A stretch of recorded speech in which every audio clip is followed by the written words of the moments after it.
I'm glad you're here for a refreshing. You can catch us if we've changed anything. What I've done this year that I haven't done before is I have the whole blue manual that you have for the high school. We're going to be going over this manual here. And the whole manual is on my slideshow. Basically, that's what my slideshow is going to be. So you can follow along directly. I gave wide margins so you can write notes, extra notes that you might need right in the book. I prefer if you would take your notes in the book so that you have it all in one spot when you have to look it up. Really, it's our intention that you have one of these handbooks per student that's in high school so they can sort of keep track of their own process. In the middle of the handout, we won't spend much time on it, but there's a student planner section in the middle so that the student can sort of get a bird's eye view of their high school courses.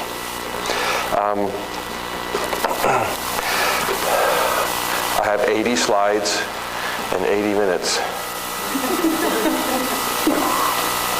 I'm accustomed to speaking about 80 minutes on each slide. So we'll see what we can do here. Essentially, when we start high school, what we're trying to do is continue the philosophy of education that you were supposed to be following already. There is a distinction in terms of difference because in high school, there's something called high school diploma. And I am amazed at the political football the high school diploma is becoming in Annapolis. I have no idea what the future will hold. Up to this point in time, it's important that you understand that the Walkersville High School diploma has always met the guidelines for private schools in the state of Maryland. We organized the program initially off of the non-public school regulations. As a Christian school, we're not obligated to necessarily keep that regulation, but what's important when you think about a high school diploma, think of it as a currency. When you have $1 and you're buying something in a store that uses dollar currency, we all are talking the same language. If you switch currency to some kind of foreign exchange, then there would be potentially doubt and confusion as to how much something was when you change the currency. The high school diploma is the standard currency of the American education system forever. And as a result, it's the goal of Walkersville to deliver a diploma that reasonably meets standard expectations of post-secondary institutions or applications. And that means that if you're going into the armed services, for example, Walkersville has been blessed so far to receive a Tier 1 military status. Tier 1 is what all private schools and public school students are granted if they have the minimum course curriculum that meets the requirements. So we're blessed with that status. Also, in most colleges, getting into most colleges, there's also that standard sense of what's going on. But you might know. So our name used to be Walkersville Christian Family Schools. Just making sure everybody knows that. So when Gary refers to Walkersville, he's not talking about Walkersville High School down in Walkersville. He's talking about Walkersville Wellspring. So just in case anybody's confused by that. So there you go.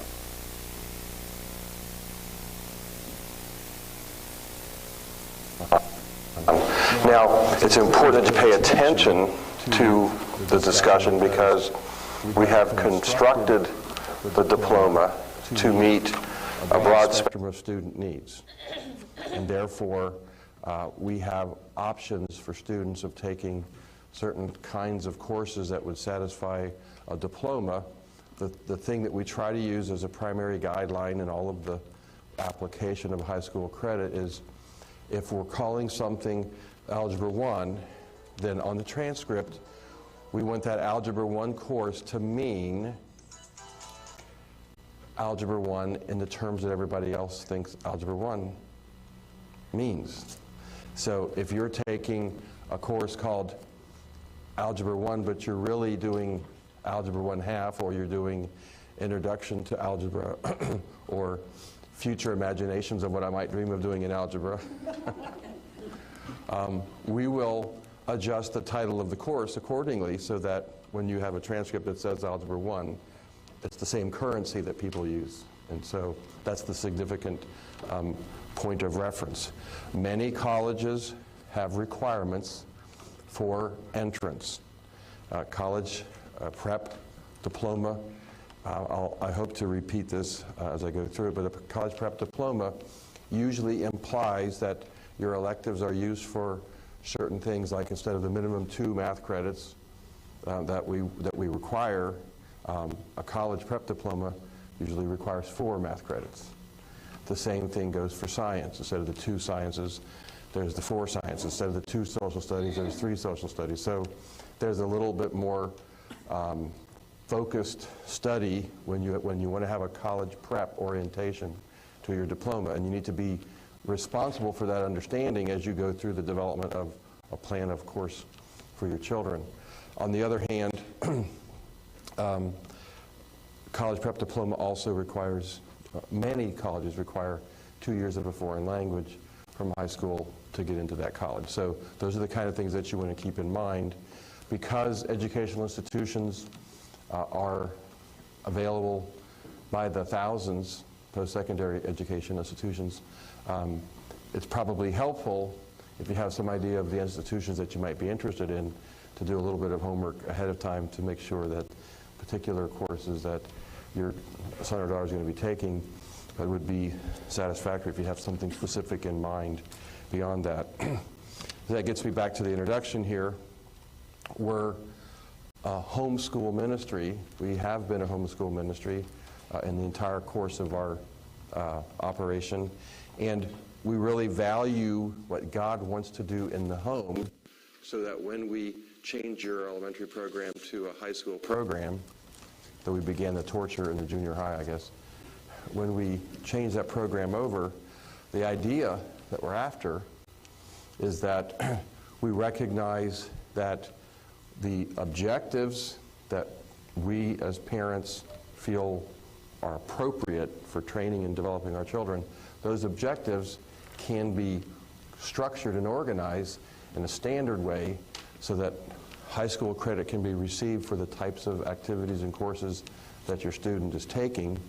And that variety, there's quite a spectrum of potential and variety that your students can take from the Walkersville program.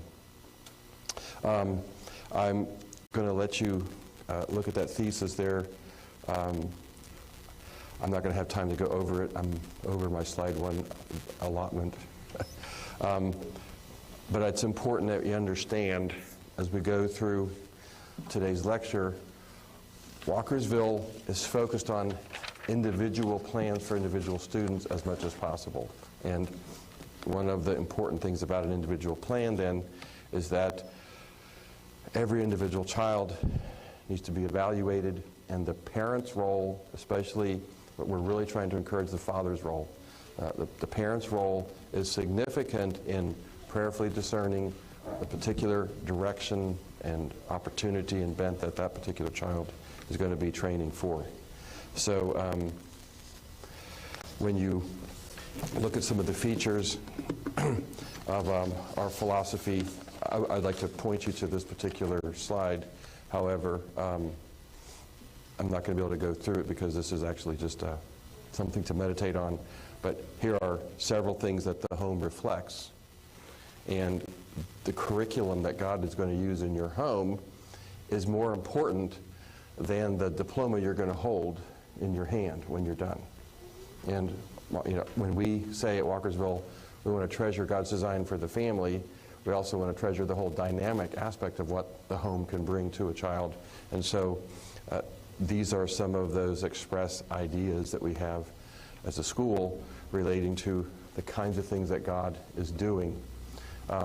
Often interruptions come, and what's important for you and I to discern Is the interruption that's happening caused by the necessity of better family discipline to turn back these interruptions?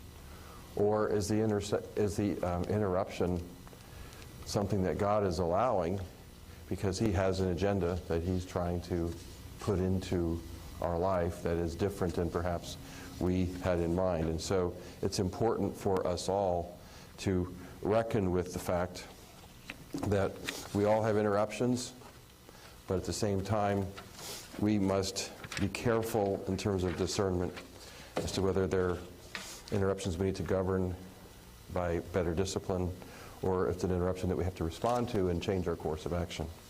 Now, one of the core beliefs of our program is not only that the child is created by God and has very specific purposes that God has in mind for the child should we respond in obedience, we also see that God has put children in specific homes. And so it's a balancing act that we try to maintain on a continuing basis to try to recognize the specific elements of the individual homes and what God is bringing to a child in a particular home, and at the same time recognizing if we're going to have a high school program, high school diploma, that whatever we call a course, the title needs to reflect what the course covers, and the nature of that course needs to be defined well enough so that we can acknowledge this is what we've done, this is why we've done it, and we've granted a credit based upon that. If you have any questions, try to save them to the end, but you might want to just write them down so that you can get your questions answered. One of the things that's significant with the homeschool program is the need to value the duties of a home. And I would just like to encourage you. Part of the core philosophy is if your children learn to function dynamically well in your home, so that they are substantial contributors to its well-being and management, that contribution is not a small element of God's intended training for them. One of the mistakes that a homeschool family can make is for the parents to relieve the children of chores, as it were, so the children can do their schoolwork, not realizing and forgetting the fact that the chores, in many respects, are the homework that God has for the children. And so Walkersville encourages that, and we incorporate that.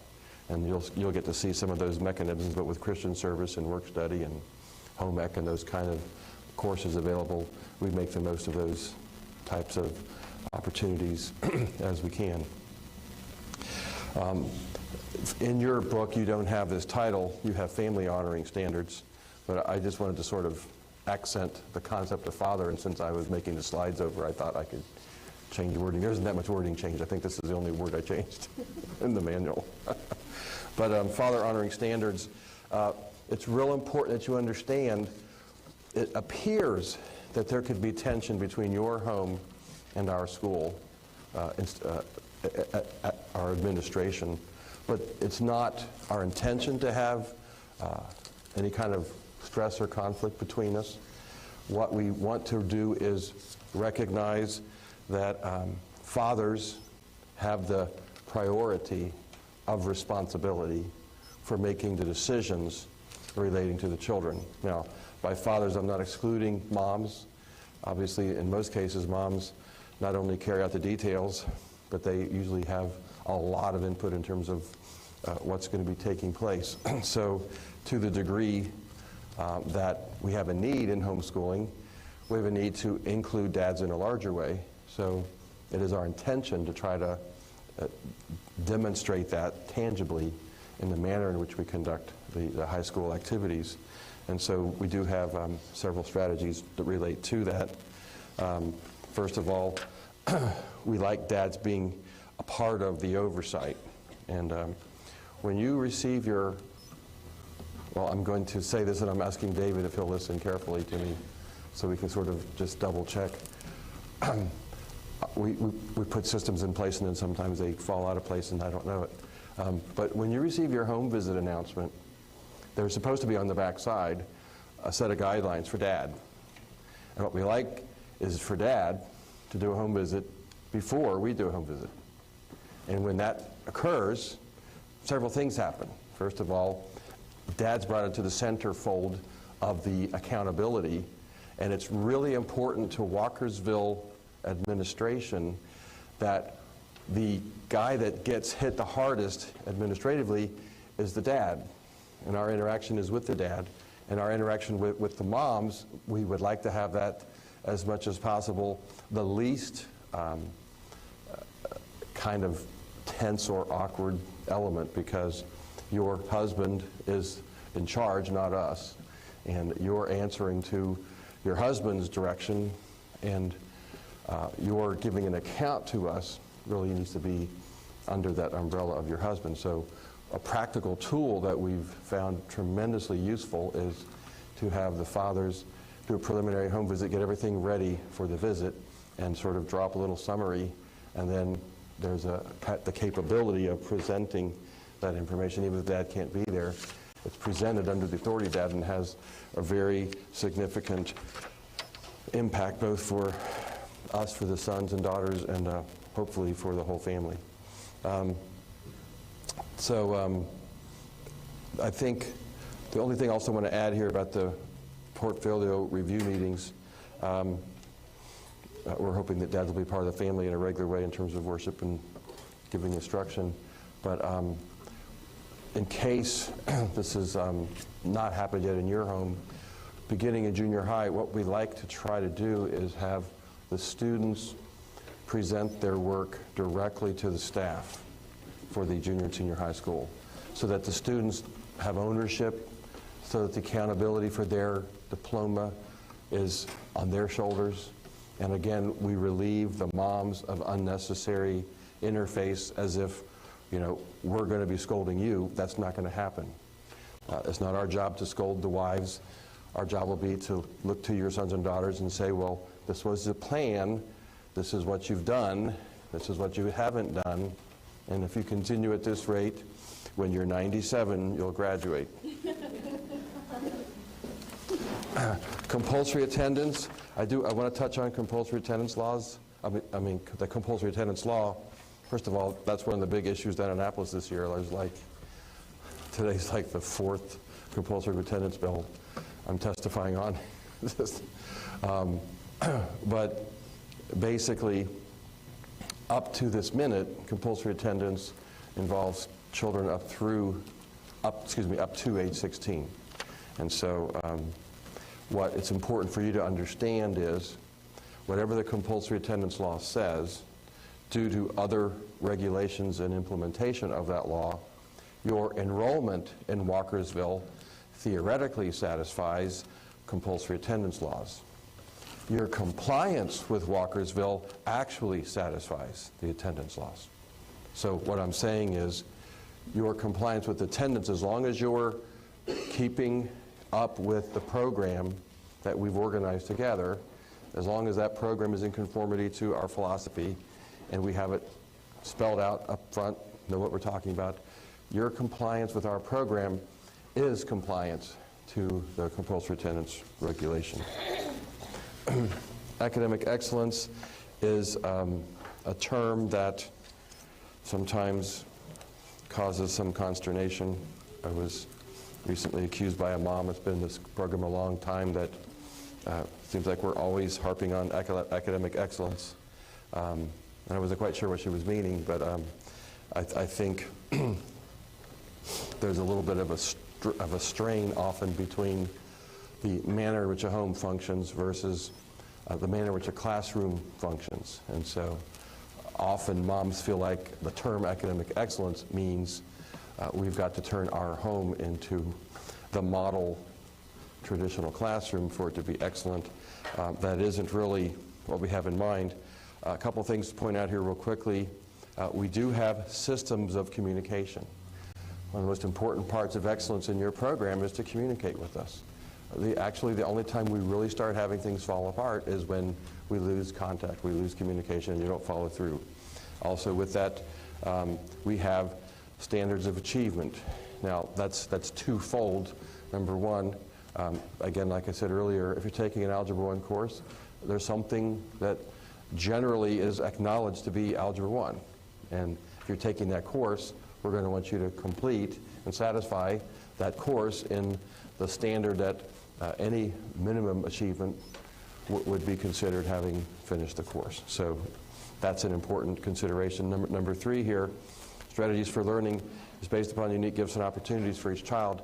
And that again gets back to the individualization so that your child can take courses more directly devised for their ability, their desires, your opportunities. And again, when you maintain compliance with the approved courses that you have established, that compliance with those courses keeps you within the standards of excellence that we're talking about here.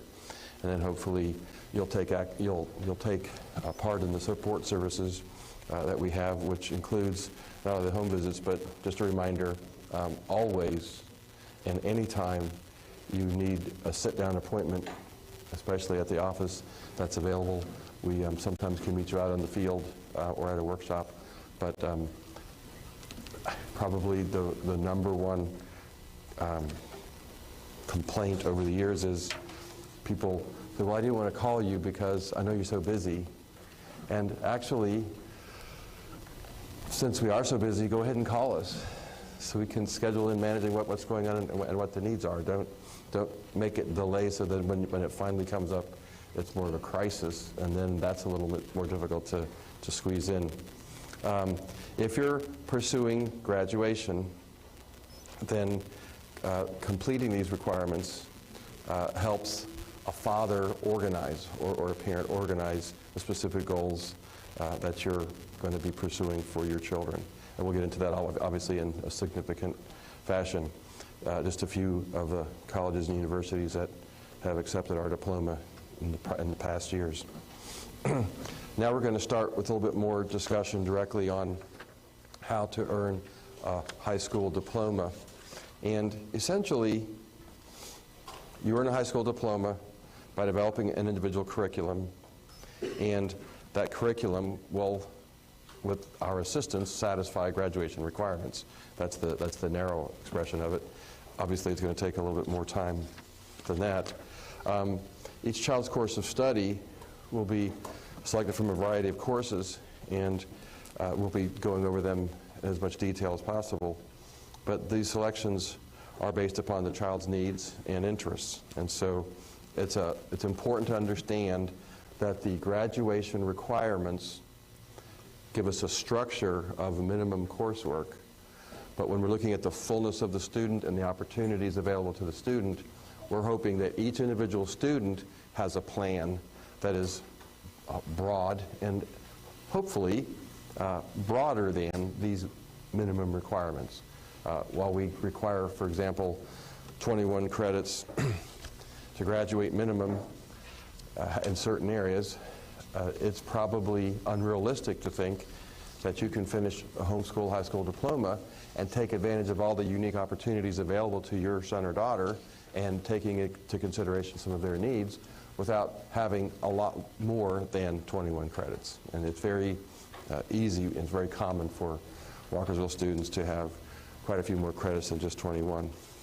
Down here in the bottom line, there's just a brief mention here of standard and applied courses, and I think the main thing I want to say at this point is an applied course is a course that's developed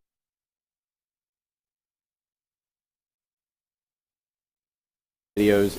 He says the term applied courses, we refer to those as non-standard courses now. So just keep that in mind, and those non-standard course forms are in your record book. So. Developed very specifically for your son or daughter in a specific area with the kinds of activities and program that we approve based on the information that you give us. When we do a home visit, it's important that you understand our goal in a home visit is to ask you the question, now, what did we agree that you were going to do? Let me see it.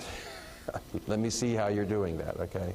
Now, once in a while, and I'll try to reiterate this maybe at least one more time, but once in a while we get into a home visit and we'll be looking at the agreement document, the course registration form that tells not only what the courses are, but how they're going to be conducted. And you're allowed to check off standard course, which implies certain things. We'll get into that in a minute. And you check off a standard course. We sit down with you and start looking for standard work. And it's not there. And it's really funny because it actually still happens. You know, a mom will just look back and say, but I thought we could sort of orientate this to our child's needs. I mean, I thought Walkersville was always like that. And, you know, why are you expecting X, Y, Z? And I say, hold up. You're right, and you're right. But you can't do two things at once. If you want to be treated with a special understanding, check the applied course, and then you have to do a full presentation. What are you going to do? If you're not going to do what would be considered standard, what are you going to do? And we'll approve the course based upon that give and take. And so that's really the foundation. So I don't want to overstate something. The universal positive or negative can never be proven. But it does seem to me, as I've gone along over the years, Walkersville is one of the few programs that I've seen, actually the only one I've seen, that allows a parent to sit down, construct a meaningful course. We come alongside and say, well, for this credit in this discipline, that, you know, this is what you're going to do, and we organize the course for you. So there's a lot of variety available. The bottom line is, when you sign up for a course, we check that work that you signed up for. That's what a home visit does. And if you make a change to your course, all we ask is communication. I've changed it because this is what I want to do now instead, and we'll work that out. Concerning graduation requirements, here's the basic chart of it. Now, actually, in your book, there might be a little better looking chart than what you can see on the screen. It's a little bit squeezed. You actually have a chart that kind of breaks it out for you a little bit better than what's on the screen. But essentially, 21 credits to receive a high school diploma, 17 credits upon core courses, and 4 are from electives. Now, there is a nuance for Walkersville, okay? With Maryland regulation, Bible courses are understood to potentially be social studies courses or worked into some other type of coursework. So we do require Bible every year you're enrolled, and so that does put a little bit of a cramp on your total course load.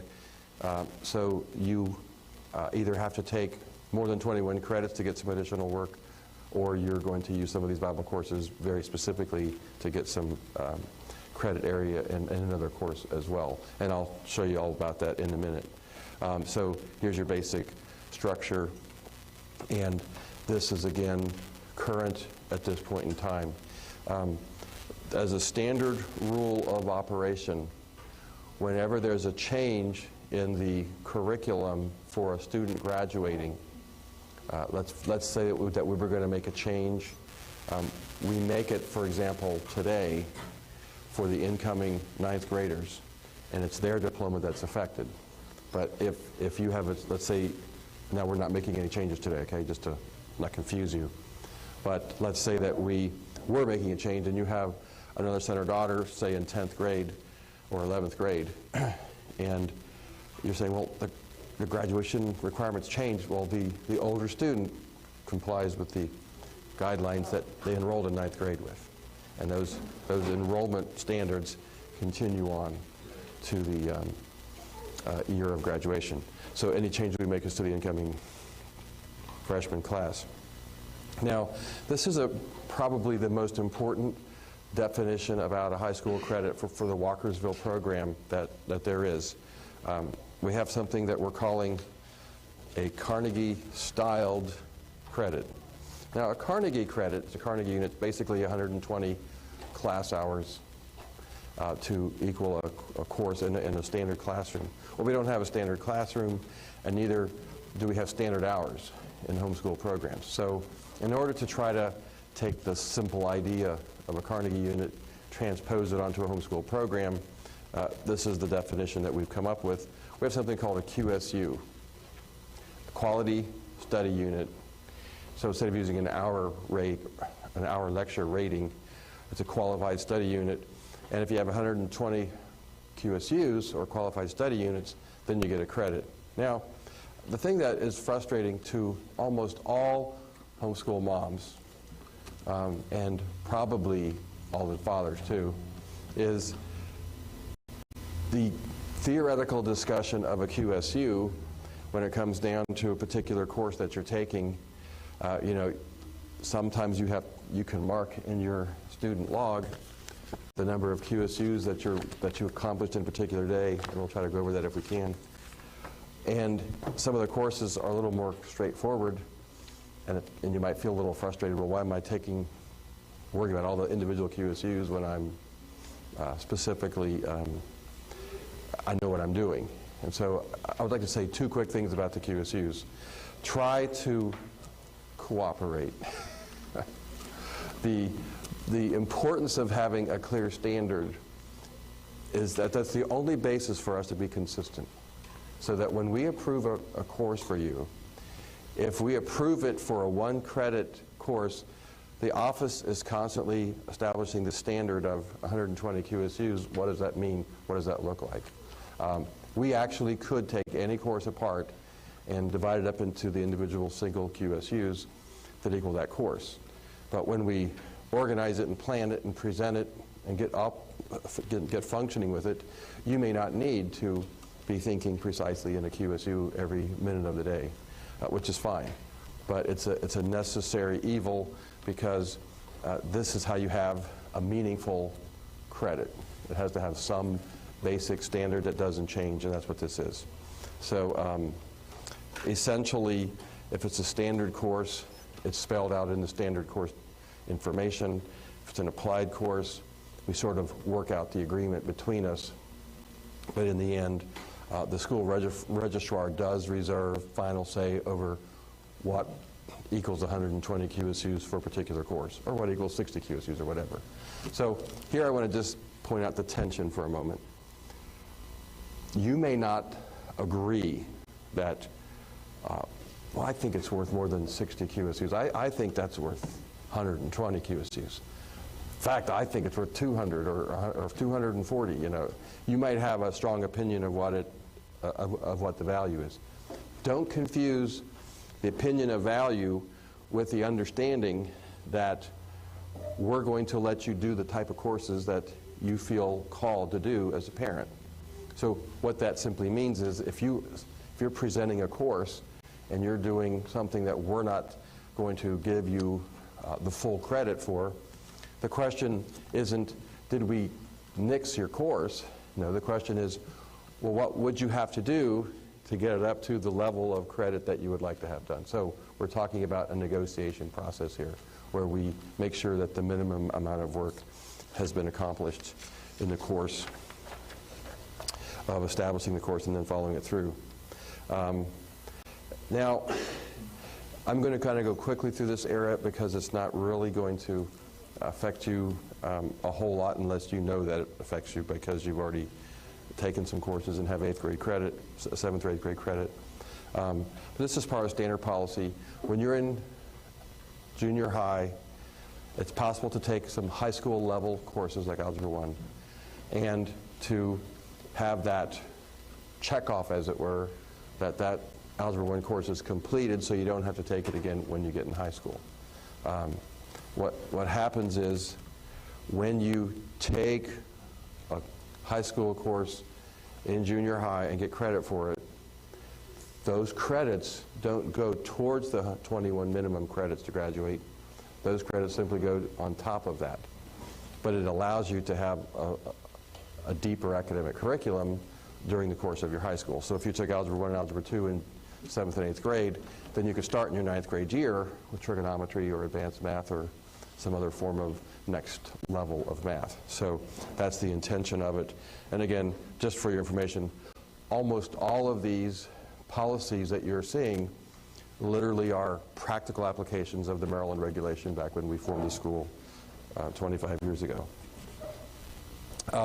Here's the procedure, which of course is too late now, for your 8th grader, but if you have other children coming along, keep this in mind. You can get a high school credit if the courses are submitted under proper high school forms. Most of you have seen in your little pink junior high form booklet, there's a high school registration form or just standard junior high, and you have to make that choice and request a credit. We approve it, and the course is on a high school level. Early entrance into high school, again, this probably doesn't pertain to any of you or many of you, but I'll just go ahead and make a simple statement.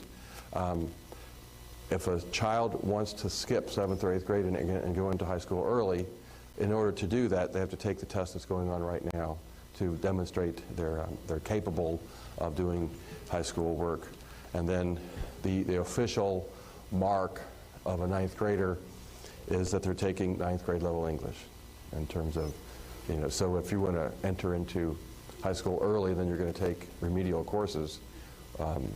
We're not talking the same language here. Early graduation, yes. The policy of the school is to permit students to graduate early, not necessarily having a full 4-year program. So you can use an accelerated 21 credit program, or you can use some other form of job entry, early admission to a post-secondary college, what have you, as a means of graduating early. My concern here that I would just like to share practically is that when you are making a decision to bump your child up, it's important that you think it through. Why am I doing this? What's the purpose? Because there have been a couple occasions where, even with a little bit of gentle warning about the possible fallout, parents make the decision to graduate their child early, and then all of a sudden have a really young child that is not really ready to go on to the next step, but now they're not quite sure what they're going to do at this step. So just make that decision prayerfully, but the program supports early entrance and early graduation as well. Transfer students, this doesn't really pertain to you, but we do have a little bit of a change in basically the courses have to have a minimal conformity, and the courses have to have a minimal achievement level. And there's also a problem with Bible, but we'll talk about that later in another section. Now, here's where the work begins for parents and students regarding their selecting for their course credit. You're required to earn 21 credits to graduate, and those credits have to be within the selected disciplines, those minimum disciplines. So obviously, if you take more credits outside of a discipline, then you're going to have more credits to graduate, because you have to have a minimum of 21 credits in the minimum disciplines listed, which we showed earlier. So in order to help that along the process, we are recognizing that homeschooling offers some unique opportunities, and this is where we really get into the discussion of standard courses and applied courses, which we'll get into a little bit more detail in a minute. So basically, this is what we're going to do. Let me read this, because this is sort of an application of the understanding of what a credit is. All WCFS approved courses will earn credit based upon the Carnegie system stated in Section 2. Takes a minimum of 120 QSUs to equal 1 credit. In every case, whether the course is considered standard or applied, a QSU is the implementation of an approved study method which covers a comparable amount of course content that would normally be covered during a 1-hour traditional classroom instruction. Now that means a lot to me, and it just might be gibberish to you, but essentially that's how we move from a traditional classroom where we're dealing with standard lectures by a teacher, and how we measure that in a homeschool setting when you don't have any lecture perhaps at all. And so we're going by not the hour, but the amount of content that you're going to cover that would be sort of normal or similar to an hour lecture. But then also, you have a study method that is approved. So essentially, that's how QSU is developed. What's the content, and how are you going to go over that content in a meaningful way? So there are several mechanisms for that, and we'll get into that now. Following sections describe the standard courses and applied courses and other considerations for selecting or developing specific courses. Let me see. I'm trying to keep track of 2 sets of notes and I'm getting behind.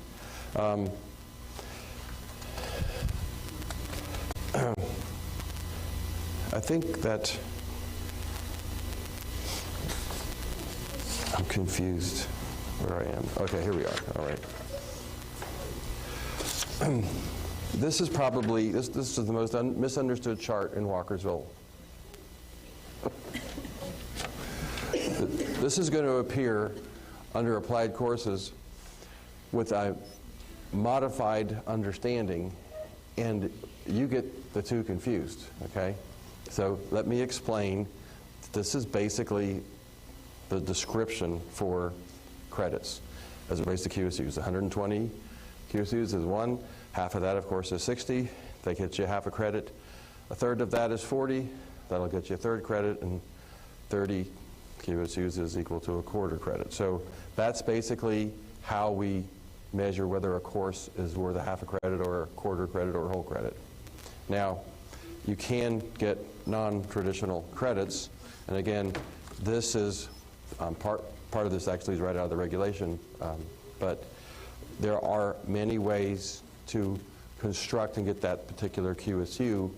So don't ever assume that you get on this one track, I'm going to do X, Y, Z, and nothing else applies. There are many different options to keep that in the back of your mind. And applied courses are one of the mechanisms for helping you have a variety of academic approach suitable for a home instruction program. Now, what's important at this point, if I can just sort of reiterate the structure, if you understand what standard is, then you know what to vary from. Okay, an applied course varies something that a standard course has. So it kind of makes a little change. Well, I'm not going to do this. Standard course will do this. Well, I'm not going to do this. I'd like to do this instead. So if you start with standard and you understand it, then your applied courses are simply courses with other options chosen that aren't listed in the standard course. It is important to understand that as I describe the nature of a standard course, there's basically 4 primary study methods useful for a standard course. Those study methods are interchangeable, and one of the aspects of the high school QSU log for students is those 4 interchangeable methods are able to be marked on the QSU log to keep track. If I could give my preference, I would like you to sample, I would recommend that your students sample all 4 standard study techniques, regardless if you predominantly like to do a lot of applied courses. Still encourage you to get those 4 study mechanisms in there, because these study mechanisms actually make students independent learners, and they're critical for how a student might perform later in a college classroom, et cetera, if they've picked up some of these skills. Well, let's go through the details here. Number 1, a standard course consists of required content and approved study methods. Okay, we've already established that. That's the definition of a QSU. Approved study methods and required content. Students are required to keep all work and records in a student portfolio. Okay, basically, we're the inspectors. We're like a third-party validator that this course that we described was done in a minimally reasonable fashion. And probably the only reason why we have Navy approval as a Tier 1 school is because we have such a clear mechanism for evaluating an individual student's work. And that's essentially what the armed services want. It's an outside party saying, yeah, this was actually legitimate high school work done in a legitimate fashion. So our goal is to establish the standard, what are you supposed to do, and then when we have a home visit, we're just checking over to see what you're doing and are you keeping up to that standard. That's why you have to keep a student portfolio. The simplest definition of a portfolio is a record of the things I said I was going to do so I can prove that I did them. That's essentially what a portfolio is. Whatever you need to demonstrate that you complied with the mechanisms of study that you signed up for, that's what you're going to show, okay? So therefore, if you have checked off, well, I did outline method. Great, that's a wonderful study method, it's standard approved. I want to see your outlines. Well, I did it in my head. Well, that's great. That's called a mental outline. Can I open your head and look in? Okay. For a third-party review to take place, we have to be able to look at something that you said you did and be able to say, yeah, you did it. Or you know, you call this an outline, and I hate to be the one to inform you, but this really isn't an outline. And so I'll give you a quick lesson, and then you can start over. You know, that's a frightening thing that happened in November, you know. Start over. But it might need to be that way. So let's look at the required content here. Required course content. A standard course is any course that implements specific reading assignments from an approved textbook, and it covers that content using one of the approved study methods below. 1/2 of a course's QSU come from reading 70%, that's the minimum, okay, 70% of the approved text. The other half comes from fulfilling the requirements for the student. Pop up, that's actually always going to be 80% now. So what we call a standard course, that he's going to go through a little more bit, he's going to describe a little bit more, but it has to be 80% completion of that course, not 70%. That's a change that's happened.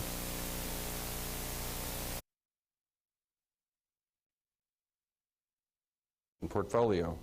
Now, does that make sense to you? Okay. Essentially what we're saying is always a portion of the work is going to be reading an approved textbook when we're dealing with a standard course, okay? And many applied courses will also have that as a part of it also. Now, there are several approved study methods. Let me go through them. I probably should have listed them numerically. The method of instruction for a standard course can be taken from the following list of approved study methods. Any method other than those listed below must be submitted to the registrar for special approval. That's when you apply for an applied course credit and use the proper forms for that. You may request a list of approved textbooks if you're not sure of books that we have pre-approved. Essentially, we approve textbooks that are standard in terms of industry standards, and we don't really have a whole lot of trouble. Probably the biggest trouble that we get into is there are a lot of homeschool textbooks that are on the market for homeschoolers, and many times the uniqueness of the textbook and the approach to which they use comes off at a little different volume of information. And so if we haven't ever heard of the book before, we're going to want to be able to review it for the substance of its content. So where appropriate, the following study methods are approved and interchangeable when they're performed in the manner prescribed in the student and when the student portfolio contains them in chronological order. Now, what that means simply is by interchangeable, that means you don't have to get permission to switch. And if you're doing an outline method one day and the next day you want to do an oral lecture method, do it. Just keep track of it. And I would like to suggest that the purpose of the QSU log primarily is an instrument for the student to recognize personal responsibility for the work that they're doing in their courses, and it enables them to keep track of things as it goes along. This is a part of the home visit review. It's also a part of portfolio requirements, in some cases mandatory. If there's any course that requires a QSU log, then it needs to appear on our log unless you have devised a log that has been pre-approved by the school. For your information, this log will do 10 courses. We do have single course QSU logs that are available, but I recommend using this particular. One of the nice things about this QSU log is that it takes all of today's lecture, its most important highlights, it reduces it to one page. Isn't that nice? And so it gives you the highlights of what you're looking for and why you're looking for it and how you get there. Now, let's go to the next point then. When approved, by the registrar on a prescribed form. The credit may be earned for activities other than those designated for standard courses. What that basically is saying, again, wait a minute. I am missing something. Excuse me. Okay, I have to back up. I thought I did such a wonderful job making 80 slides, but I've missed some slides I didn't make, so I'm going to get way ahead of myself and be in Lulu land, okay? First of all, let me find where you are in your book so you know where you are. Page 14 is where we're located in your notebook, okay? And I apologize, but I don't have slides for this little segment here. This particular section is the most important part, so I'm sorry I didn't make slides for it. It was a real big mistake. But it's also found in the front of your book. That's of the QSU log for your information. There are 4 pre-approved study methods for the standard course. And the approved study methods are as follows. I apologize for the numbering system. It sounds kind of difficult, but I'm just trying to organize paragraphs. 3.4.1, the review, question, and unit test method. Review, question, and unit test method. Originally, this was the only standard course mechanism that we had, but I realized that we were approving other types of study on a regular basis, and I realized we could just include all of them in the standard course description. Essentially here then with the review question text, basically you're reading the text, you're answering the required number of questions at the end of each chapter or section, and then you're taking a test over the content when you finish the unit. The student portfolio then will contain the schedule of the content to be covered for the year and record of the pages read with parents' initials. Now here's where you have a little asterisk concerning the QSU log. If you're doing any of these standard mechanisms concerning reading of the text, we would prefer that you write the reading record on your QSU log. That's what we would prefer. However, you can use your portfolio, and if today's assignment I'm answering the questions on page 26, then at the top of the page, read pages 1 to 26, and we put the date down, the parents initial it, and then you answer the question. So you can incorporate a reading log right into your daily work if you choose to do that. So the record of the page is read, and then a complete set of the review questions that are dated and kept in your notebook. Now again, pay attention to the standard. If you're going to interchange the study methods, which you may, my desire is that you keep the student work in chronological order. So if you're doing an outline this week, there's your outline for this week, and this week's date is in sequence with the other weeks. Next week, if you're switching over to the unit review method, then you just simply conform, switch it over so it's listed as it is. So you don't have to keep one section for one item and one section for another. The second approved method is called the detailed outline. It's also on page 15. Detailed outline and unit test method. Now, what you basically do is read the text and then create a detailed outline of each chapter study, taking the unit test as well. The student portfolio will again show the content to be covered, the record of the pages read, and also a complete set of chapter outlines. I would like to mention briefly, and all the unit tests taken. I would like to mention briefly that, first of all, any variable of one of these standard methods can be approved. You just need to approve it. So if you want to do something a little different than the specific element there, that's what you use an applied course for. But an applied course would just create a variable of either one or more of the standard study methods, and that's actually the best way to sort of begin getting a feel for for applied courses. The other thing that I wanted to say about these particular standard study methods, it totally left my mind, so hopefully I'll remember it later. We'll keep on going. Chapter review. The third study method here is I remembered it now. I'm going to bring it back up. In the outline method, I really would like to encourage you to use that method with your student on at least a a limited occasion. It is a significant method. Basically, it's forcing the student to take something that's put together, and an outline makes them take it apart. Well, it's the taking apart of that material that puts them through the necessity of figuring out what the logic grid was of the author. Well, when you can figure out the logic grid of an author, then you've gone a long way in beginning to master the whole process of conceptual ideas, how they're structured and organized. And as you put them into that structure and organize them yourself, that material begins to be logical to you, and you actually learn an enormous amount. That's probably my favorite method because it has such a power behind it. Going on, the chapter summary method. Again, you're going to read the text, but then at the end of the segment or section, instead of doing an outline or just answering questions, the student will actually write an essay, 300 to 400 word summary report of the chapter studied, and then you're going to take unit tests. The essential difference between an outline method and the essay, essentially the outline method is extremely detailed and it covers the full logic of it. The essay mechanism varies. Some students do a good job with the essay, and some students tend to get a little bit superficial. So I would encourage you to interchange outline and essays and pay attention to the quality of the student work, because again, both of these are really, really valuable tools for homeschool students if they do them well.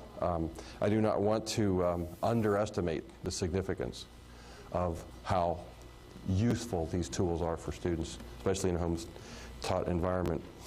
Concerning the portfolio for chapter summary, you're going to, again, have the content, schedule the record of pages read, and you're going to have a complete set of the detailed essays kept in your notebook.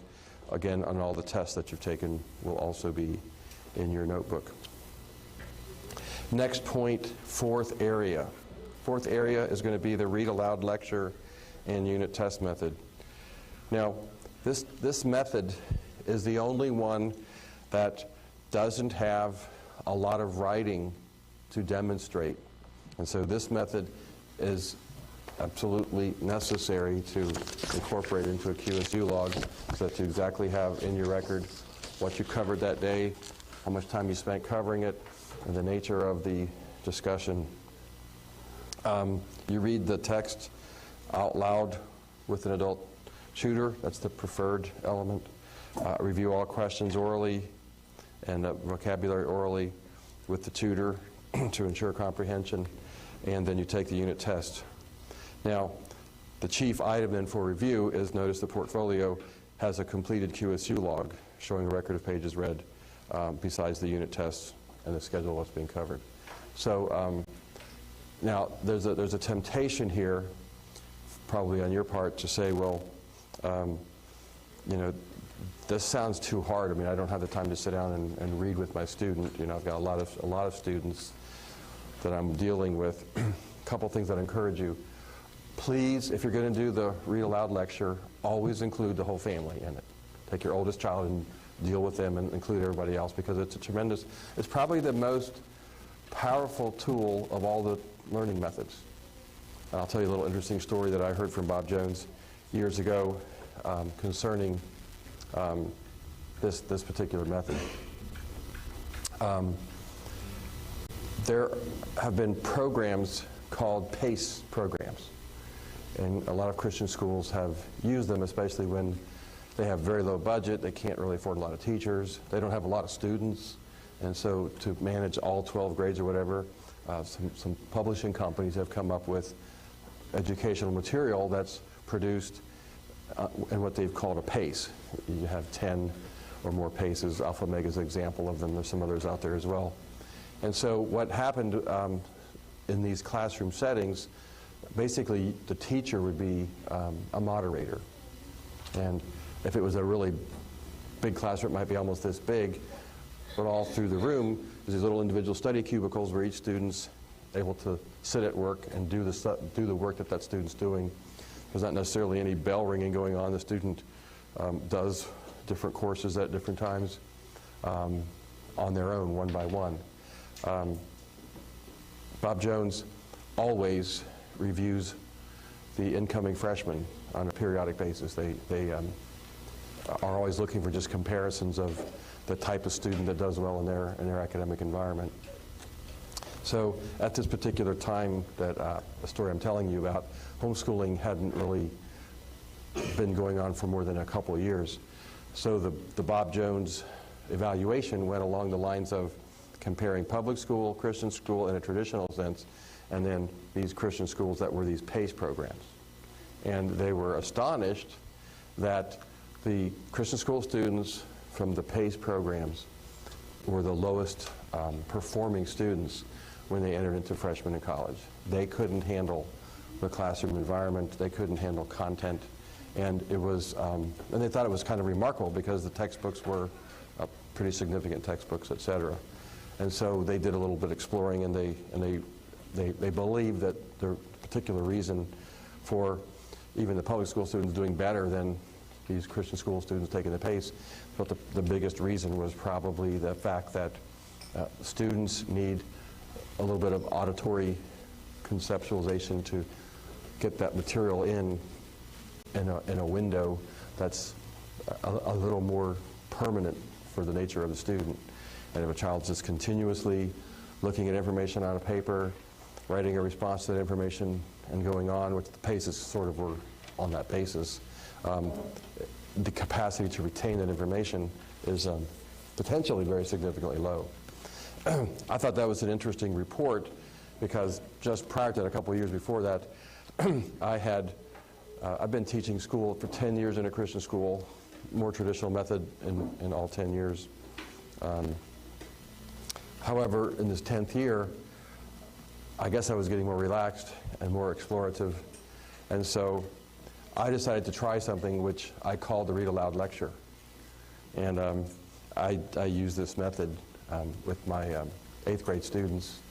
And what I wanted to do is just test the power of the method. I didn't want to necessarily prejudice myself in any way or cause the students to panic that I was being unreasonable. So I essentially said to the students, okay, today you're not allowed to take notes. Put your pens away, put your notebooks away. All you're allowed to have out is your textbook. Get your textbook out. There's no writing. And I want you to understand there's not going to be any test on this material, and that'll affect your grade. And so let's relax. I want to have a classroom read aloud time. So we took the chapter and we read it aloud. Had each, the students stand up and read a little paragraph.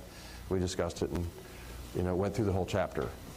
Then for homework, I said you have no homework. You will not have a test. Now that was a lie. It was a lie in that when they came in the next day, I gave them an exam on the chapter. But it wasn't a lie in that it wasn't a test that was going to count. It was just an exploratory, when I gave the test the next day, I said, this isn't a real test. This is just a curiosity of mine. I want to just see how much material you remember using that method we used yesterday where you didn't take any notes, we just had interaction over the material. So I gave them a test, and I think I gave a fair test. I mean, I always was a good hard test giver. My idea of giving a test was if you put a question on the students can answer, then that was a dumb question to put down. Put down a question that you're pretty sure they can't answer. That's how smart the kid is. Well, anyway, I got away from that after a few years. But anyway, actually after a few weeks when my principal was ready to fire me. But so I gave the test the next day, and the astonishing thing was I got the highest set of test scores from that group of students. I've been having them all year, had them for 2 years. And I got the highest set of test scores I'd ever gotten anywhere. And it was later when I read the Bob Jones review, and I thought, that's an interesting thing. But communication, talking, reading, discussion, that's a significant mechanism for learning. And so it's incorporated into one of our 4 standard study methods for the program. Actually, I have no idea why I just put this away. But let me see, where are we? Okay, so those are the 4 methods. I'll give them the real quick review. Review question, detailed outline, chapter summary, and the read aloud lecture. Now, I will make one little comment here, and that is essentially, for an applied course, what an applied course does is it substitutes some kind of a project, a hands-on type project, for one of these other activities. And the project is broadly defined. Any kind of an activity that has meaningful educational value, we like the project to be focused on a particular area of study.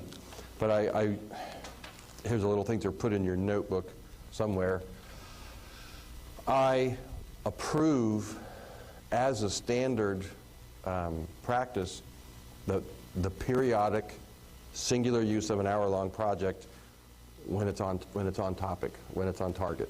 Okay, so if you're doing a standard course and you come upon a particular project that you could do in that particular course area and you add that project to it, it gets acknowledged as a part of the standard course.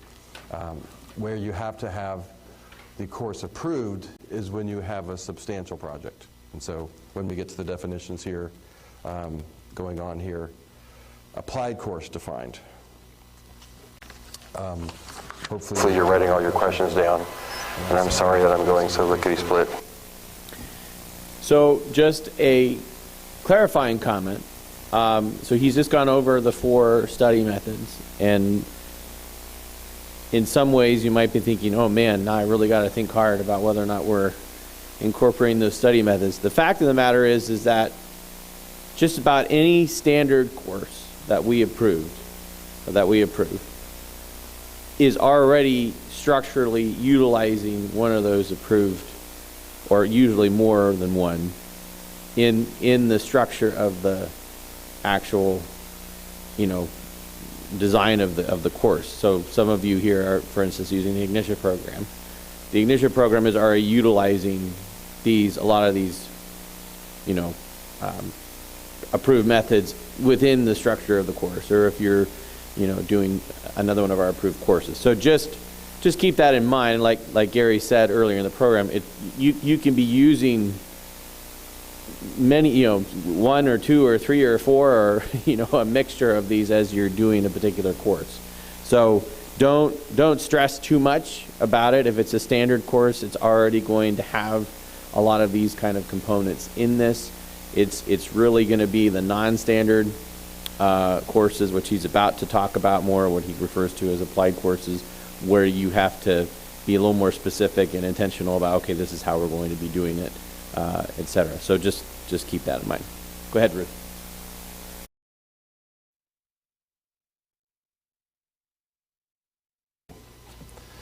Applied course defined when approved by the registrar on the prescribed form of credit may be earned for activities and programs other than those designated for standard courses. Following material represents policies and procedures for creating, approving, and validating applied courses.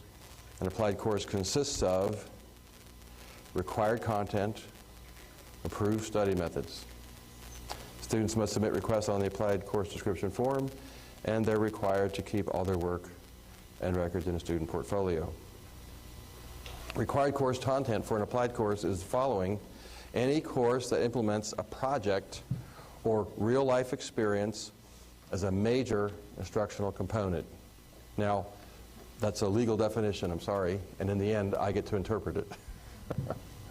But what that means is a minor application, a minor project that would last about an hour, you can use those projects in among the standard courses as long as it doesn't accumulate to be a major part of the student grade. The terminology here is major instructional component. So I hope you can understand what that means from a practical standpoint. Most moms appear, when they do this on occasion, appear to have a good handle of, on occasion, a specific project that they're throwing in there, and that's not a problem. And you don't have to have an applied course to do a couple special projects. It's when the amount of applied projects that you're using sort of rises to this level of it becoming a major component. That's when we want to approve it, because it's a significant part of the course and a part of the course grade. Except where approved otherwise, we're still wanting you to use 70% reading of an approved text as half of your QSUs, and then your project is going to equal the other 60 QSUs. Now, just a quick word about that. Let me back up here so I don't get you confused. Again, that's taking the simplest view of an applied course possible. Applied course is taking a standard course and tweaking it with projects in a meaningful way. I do need to reiterate, and you need to make a little marginal note here. It is possible that you might have a particular kind of course that would not have any textbook per se at all, and it will still be approved as a full credit course, okay? You don't have to have a textbook for every applied course. But what's important to understand is most of the time it's realistic to have a textbook. That gives you some place to start from. And if you think of it that way, I'm starting from a place of kind of standard understanding, and then I'm moving towards some specialty application that makes it a little simpler. One of the biggest desires that I've had over the years is to try to expand the use of applied courses, and the only way that I really could see to do that is to help make everybody understand that basically an applied course is a standard course with some meaningful tweaks relating to the particular nature of the subject matter and the student opportunities that were available for it. So it is possible, for example, to get a full credit business math course, for example, if you have a business that you're going to be conducting and keeping the books for that business in a proper professional fashion. And you would be therefore most likely having a business math textbook available to give you the necessary instruction and what have you, but the amount of that textbook that you were going to be using would be varied based upon specific tasks of your business course. But again, those things have to be individually presented and approved. The approved study methods, basically, when the textbook is involved, you'll be reading the text, and you'll perform your scheduled projects, labs, or whatever activity has been agreed upon.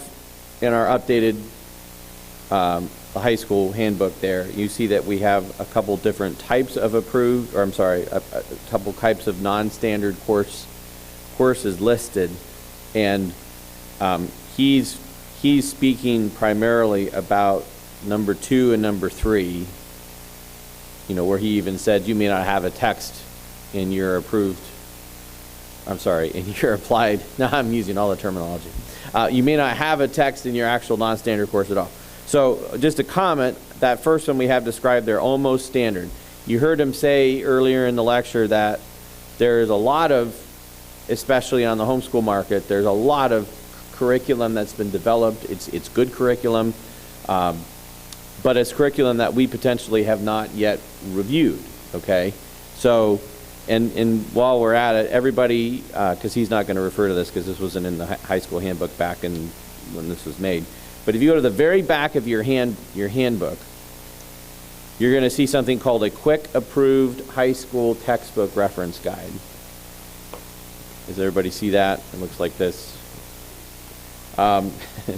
Actually, it's past the pages. It's the very back. Do you have that? You don't have that? Oh, well, that was mean of us.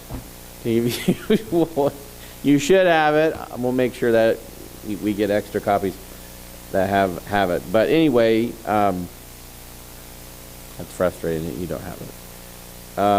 Anyway, this is on the website. So Ruth, we're going to make sure that, I'm pretty sure this is in the textbook that's in the handbook that's on the website. But anyway, this is a tool that helps you reference texts or curriculum that we have already reviewed, that we've basically reviewed and considered them. This is a standard course. So if you're doing this course, we're going to consider a standard course. We've gone over it, etc. We also make the determination, and I don't think he talked about this because this is another change we've made. We have included in standard courses both texts that you had to complete 80% of to get the full credit for, but we've also gone ahead and made a determination, okay, this is a decent course. It does need to be 100% completion. We'll still consider it a standard course, but you got to do the whole book. Okay, so an example of that, some of you may have heard of Apologia science curriculum, and they have some other stuff. We consider that a standard course, but we consider it a 100% completion course. So you have to do the whole thing in order to get full credit. An example of an 80% standard course would be anything pretty much by BJU or a Becca, so if you're familiar with the Becca. Anyway, that are a little more substantial, and we allow those to be 80% text. Anyway, so the point is that you might have something that you're not sure about, like you found out about this new high school or this new science curriculum, math curriculum, and in your mind you might be thinking, wow, this seems like this could be a little bit out of the box, and maybe it's going to be an applied or a non-standard course because it's just different. It has a different approach or whatever, and so you maybe submit it as a non-standard course, and you give the definition of it, and then we actually look at it and say, well, actually, no, we think this actually falls into the into the realm of the standard course, but it's going to be 100% completion.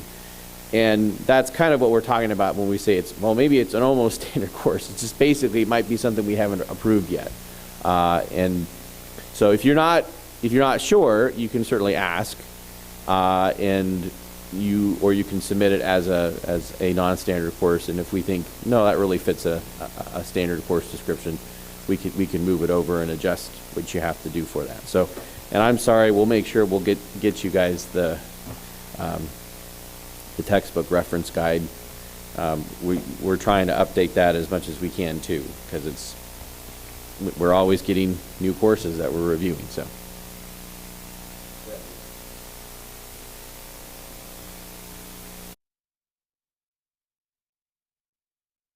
On, and then you'll produce a written account of projects or activities in the form of either an observation note journal or a 3 to 5 page paper per project or activity, and these will be entered into the expo. Now, with respects to what we're talking about, here's basically what I want to explain in a simple fashion. If you're doing an applied course that you're using some type of a project that's of a more major component, then that activity is going to be part of it that the child's going to be doing, but then we're going to want them to have some reflection on the activity, and so the 3 to 5 page report gets to be a part of that component for them to digest what they're doing.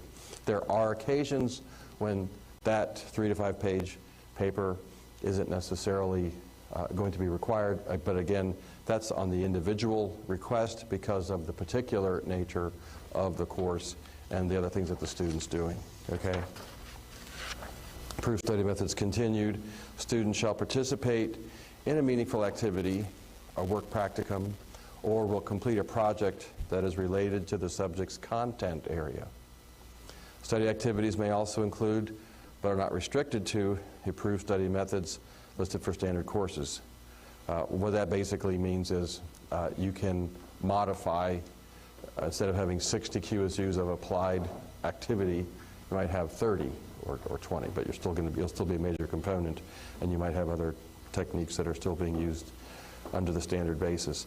However, if you're mixing a major component of a project with your standard activities, then it all needs to find its way onto an applied course form for approval.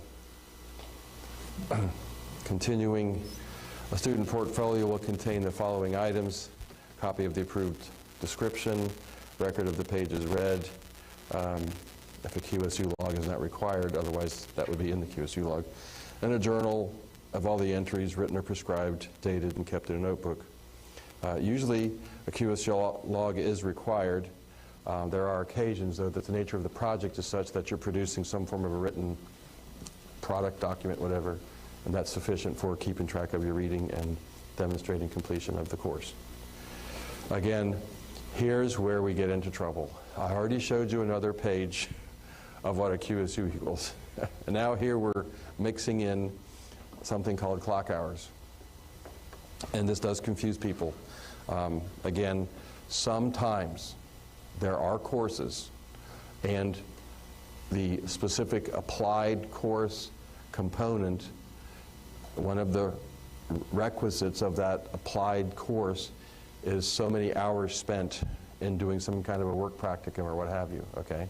So When the course spells it out, that part of the requisite is so many hours doing a certain kind of an activity, whether it be phys ed, typing, could be your work study, etc.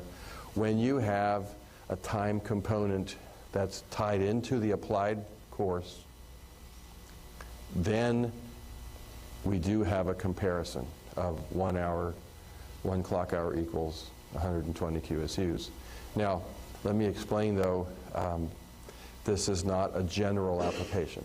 And sometimes it just, because we allow for it where it's needed, some people just accidentally cross it over and think that, well, an hour of anything gives me a QSU. And the essential foundation for a QSU is approved content, approved study method. That's the essential definition. So when the approved study method is necessarily measured in hours, then the hours pertain to that. But when the approved study method doesn't pertain to hours, then it's not going to be associated with it. Probably the simplest way to explain it is math. Homeschoolers are notoriously slow getting through some of their math courses. Algebra 1 is Algebra 1, whether you spend 100 hours on it or 795 hours on it. When you're done, you have Algebra 1. Thank you very much. So, again, we're not, that's the clarity of the nature of the course. It's actually happened where people think, well, I got a credit because I spent 120 hours on the first page of my algebra book. Doesn't that count? Let me see, earning college credit.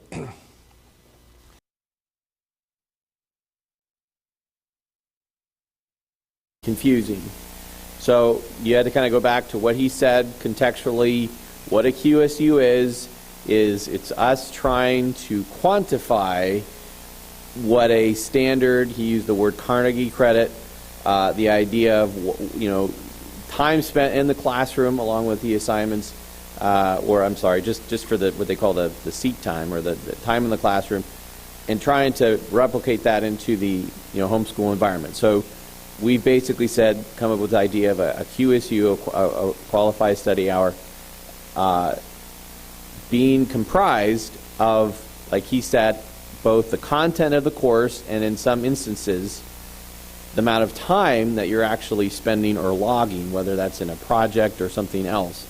And so a standard course, the QSUs, is made up of actually completing that text, completing 80% of the text, getting through the 80% of the course. And like he said, whether you spend, now at the end of the lecture today, I'm going to tell you about something he doesn't get into because we weren't worried about it at the time, and that's NCAA requirements, and that's a whole other story. But the point is, I think you understand what he's saying. An Algebra 1 course is 120 QSUs, and that's made up of, if it's a standard course, you're getting through it by doing 80% of the work.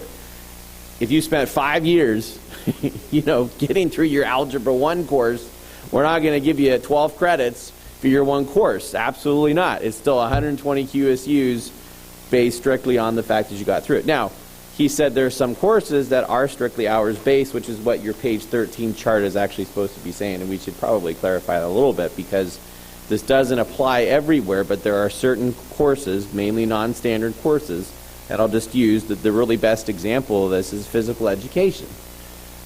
Most of the time, not all the time, but most of the time, physical education courses are going to be made up of entirely doing an activity, right?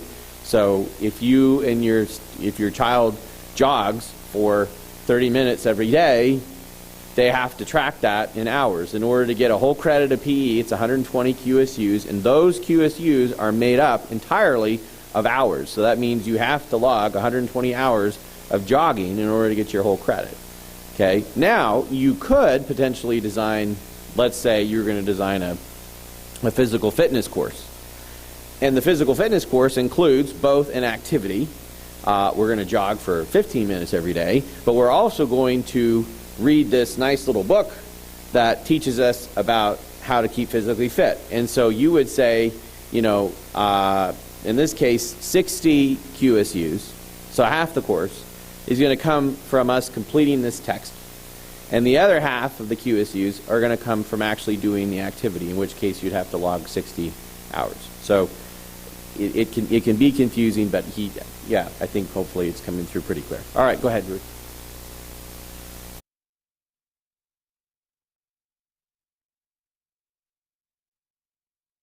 This is an important thing for some of you to consider. Not necessarily for your freshman year, but as you go along, and maybe by your 11th grade year. There is opportunity to take high school courses that kind of double up as potential college credit as well. There's something called the CLEP system, and there's also the local community college. It's my opinion that when a student can, due to the level of their academic material, when they can take a substantive course and complete it thoroughly, you can basically take CLEP exams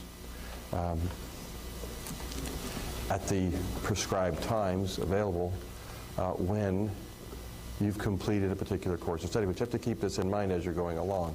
First of all, for a CLEP exam, my suggestion is to try to do 100% of the textbook to master it, and then be specifically careful which particular kind of textbook that you're using, because sometimes a particular textbook may not quite have the level, the depth of academic information that a CLEP test. Basically, what you do when you get a CLEP test is you CLEP out of a college level course, meaning that the level of information you mastered in high school was equal to the standard level of information presented at the college level.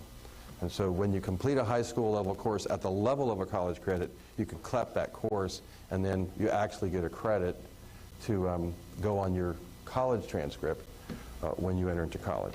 And so while I'm not prepared to go into it in more detail, it's something that is certainly a viable option, and might be a real positive, encouraging option too, because I found one of the things that really does encourage homeschool students in their latter part of their high school years, that this is kind of an observation, but as they start seeing that their work is counting toward college, there's that sense of oh, I can achieve this, I can do this, and it sort of gives them a little bit more of an incentive as well as an edge in the process of doing their best.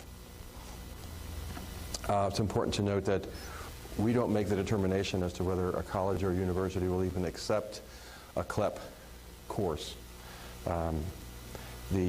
That's basically done. You take the CLEP test as a part of the test at College Board of Princeton, and you get a CLEP credit. Then the colleges that accept CLEP credit will accept it. Not every college does. Now, I would like to move on to some understanding of how to use your electives to make a more individualized course of study. And I've gotten way behind on my other notes here. Why do you have electives?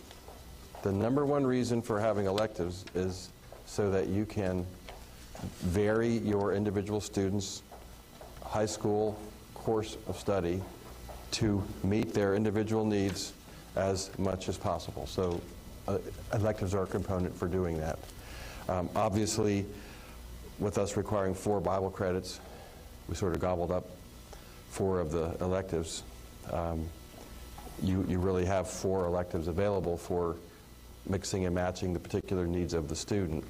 And again, I mentioned to you earlier that if you're looking to do a college prep type of course of study, you need to give that consideration, because often a college prep course of study requires 3 to 4 social studies, 3 to 4 sciences, 3 to 4 maths, and that sort of takes the credits in a certain direction.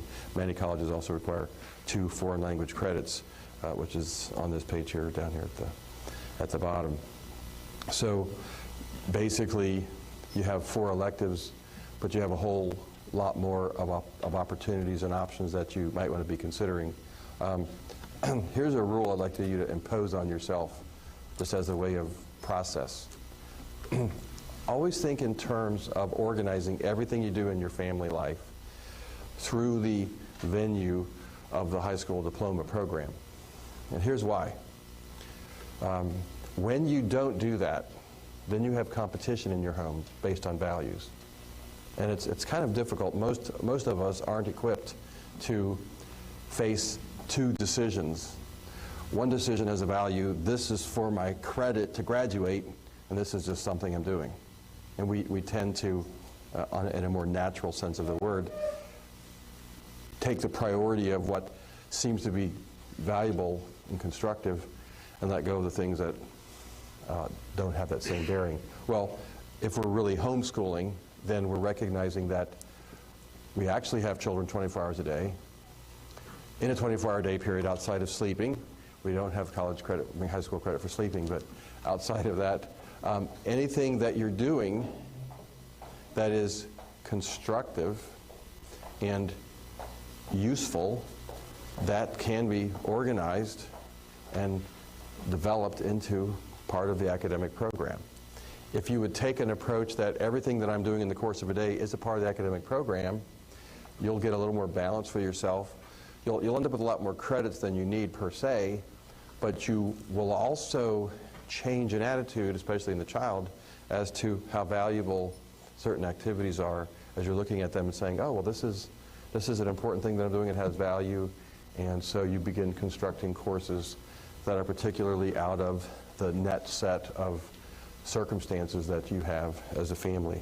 What that often does is it allows you to recognize the unique circumstances in your home that your family addresses together, that your children participate in, and they incorporate that into the larger academic program. So there really isn't that much that you can't organize as a high school credit.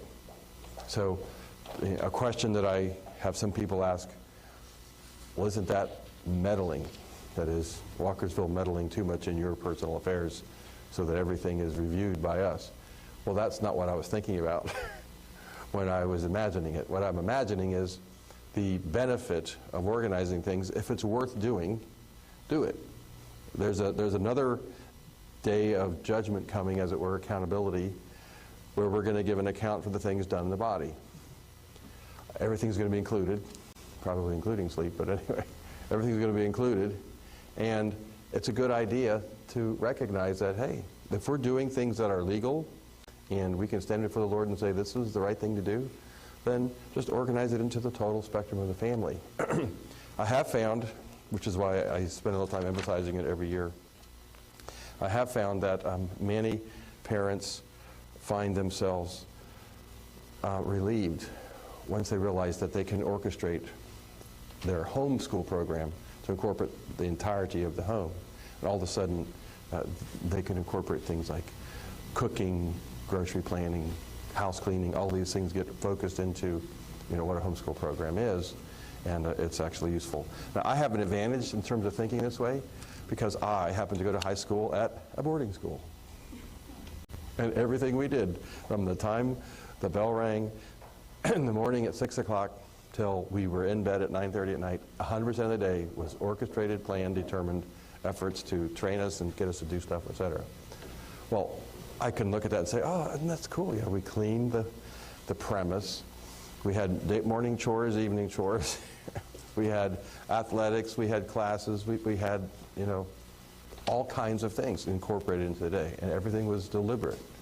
So I realized, well, that's really what education is. I was homeschooled and didn't realize it. I just had a big family. Okay, individual emphasis.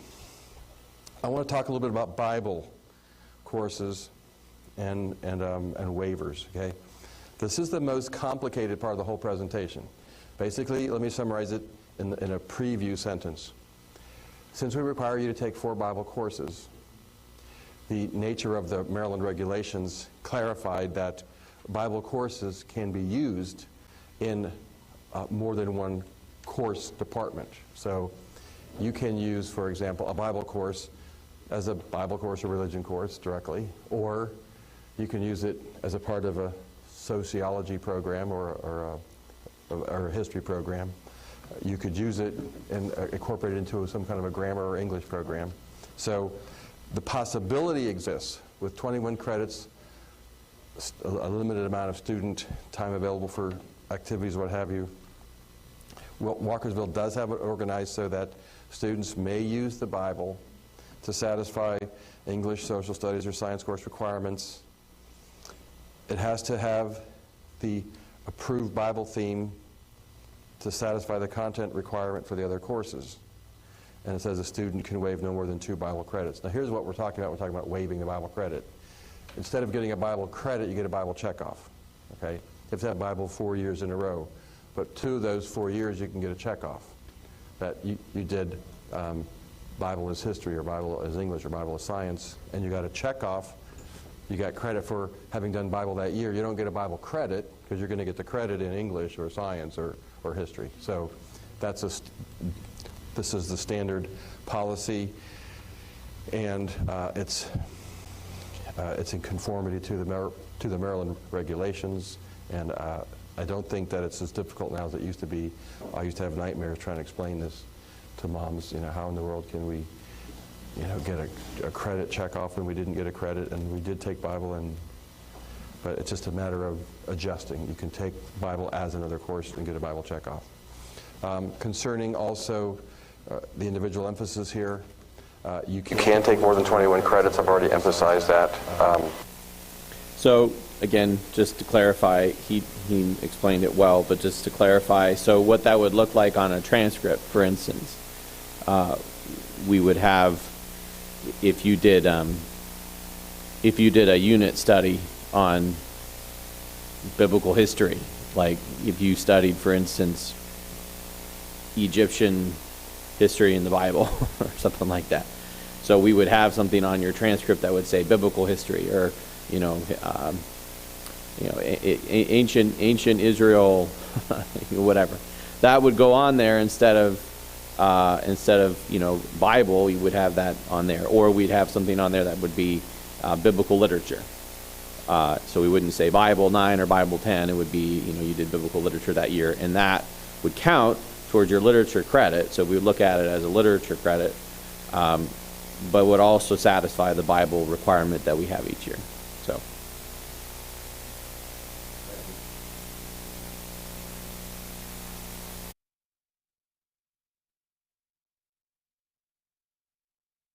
My suggestion is relax.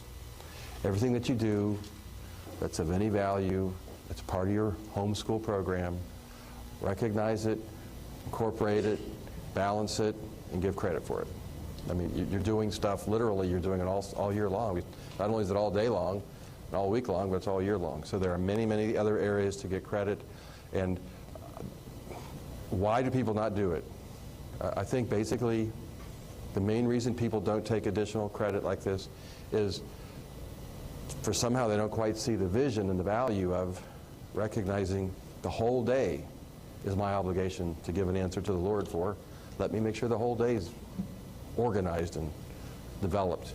And so all they see is more work. I got to write it down in the QSU log. I'm sick and tired of work. Let me get rid of reporting forms. So that's probably the #1 reason people don't do it.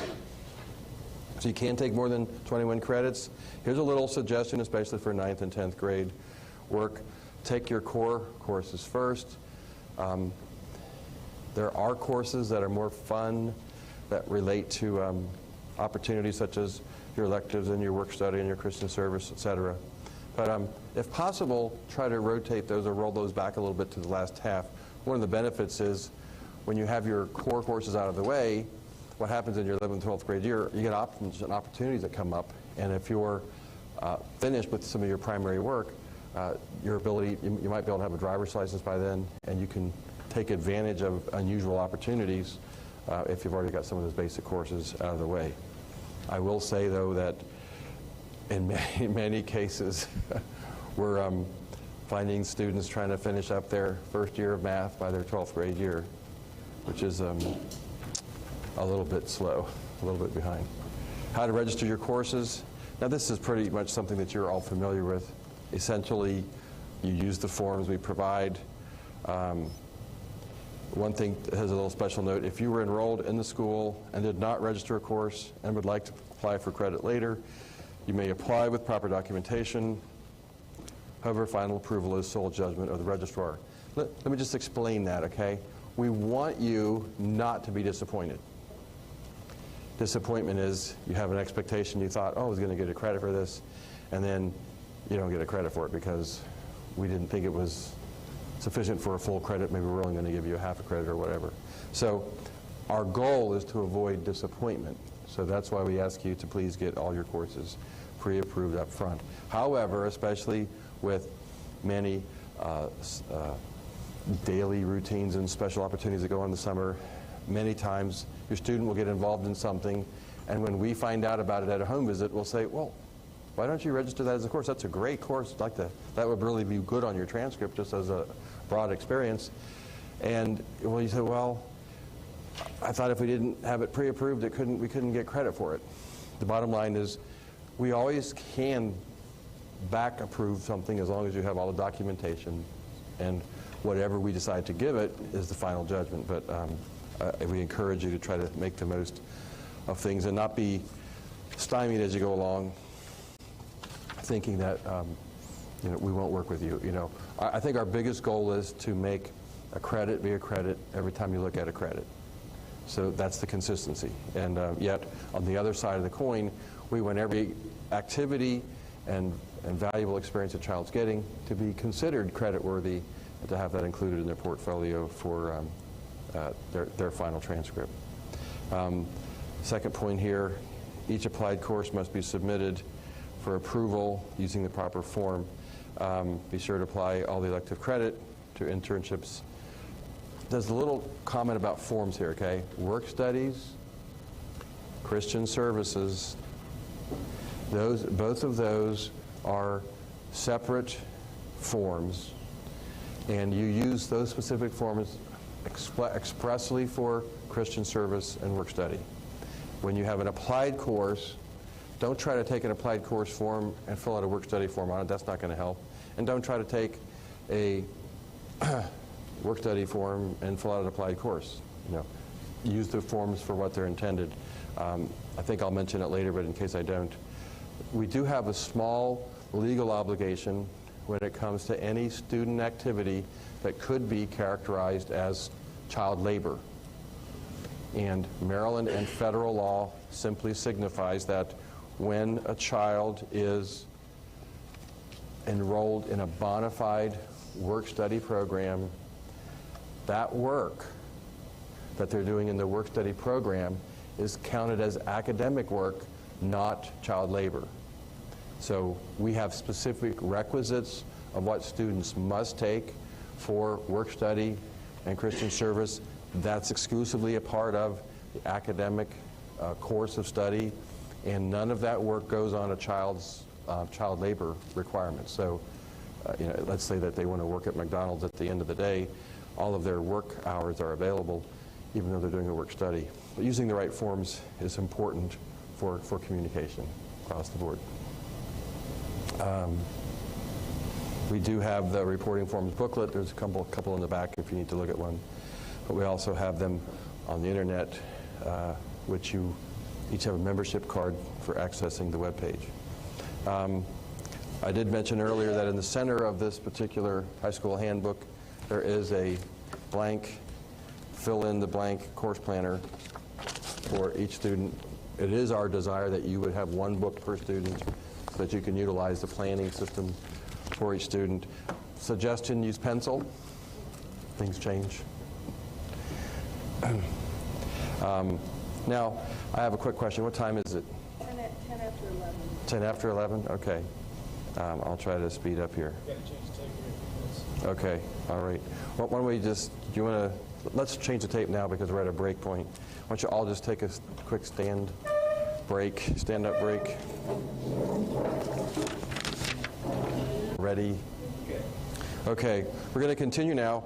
What I'm going to do now is just cover some of the course areas with a brief description of some of the course requirements. Basically, every course approved for credit. Again, it consists of required content and approved study methods, which you keep archived in a student portfolio. So those three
elements are always a part of everything that you do.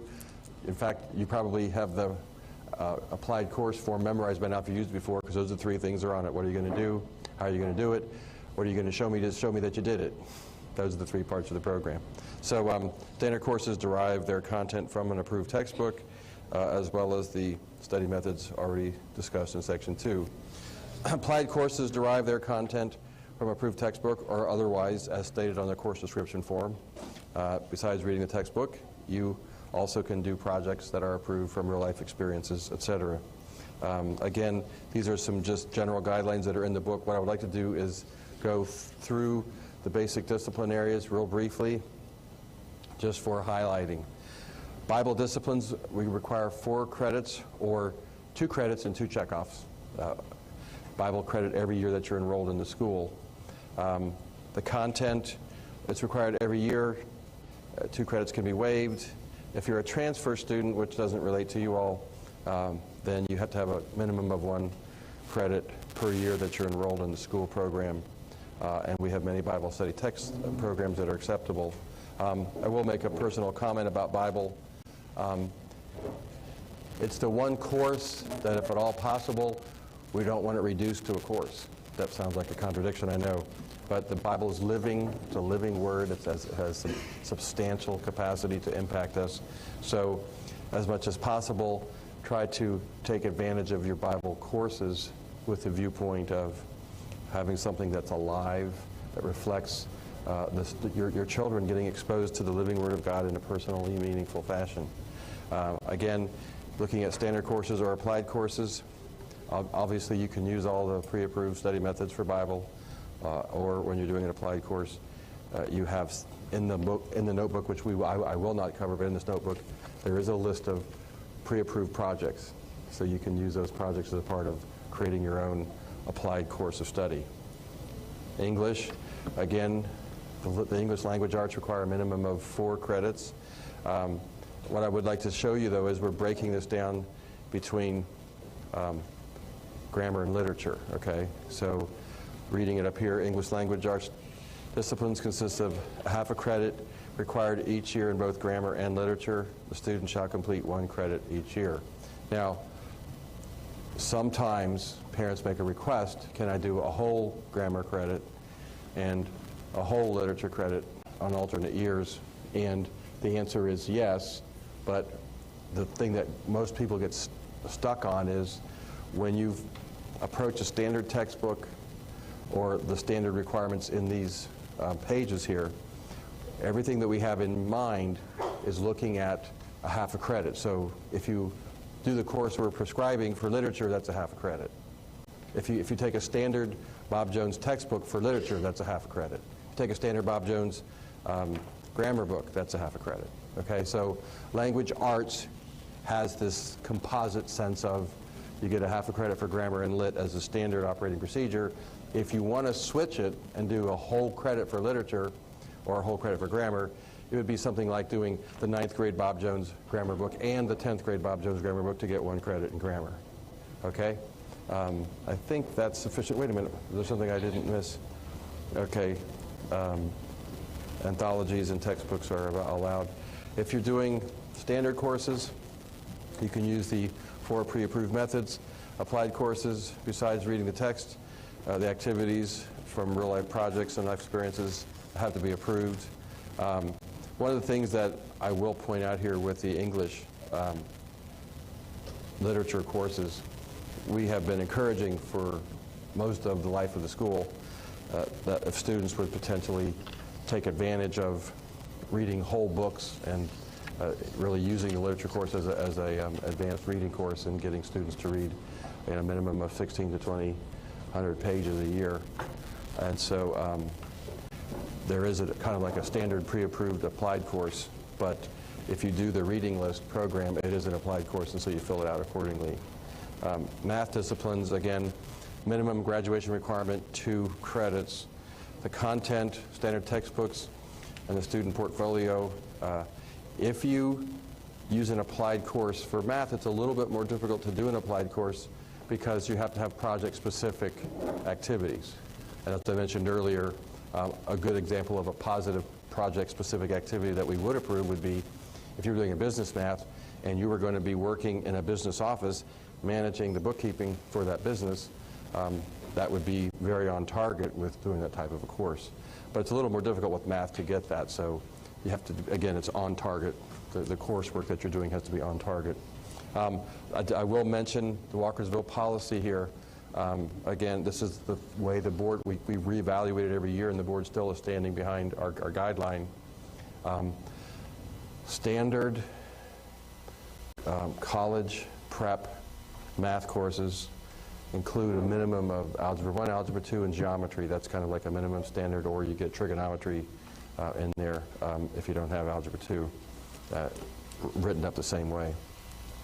And that's kind of the minimum expectation. Science is sort of similar, biology, physical science, and chemistry. These are standard college prep type expectations, okay? To graduate from the Walkersville homeschool program, we have, especially with Becky's influence, tried to make the program fit the entirety of the individuals that come our way.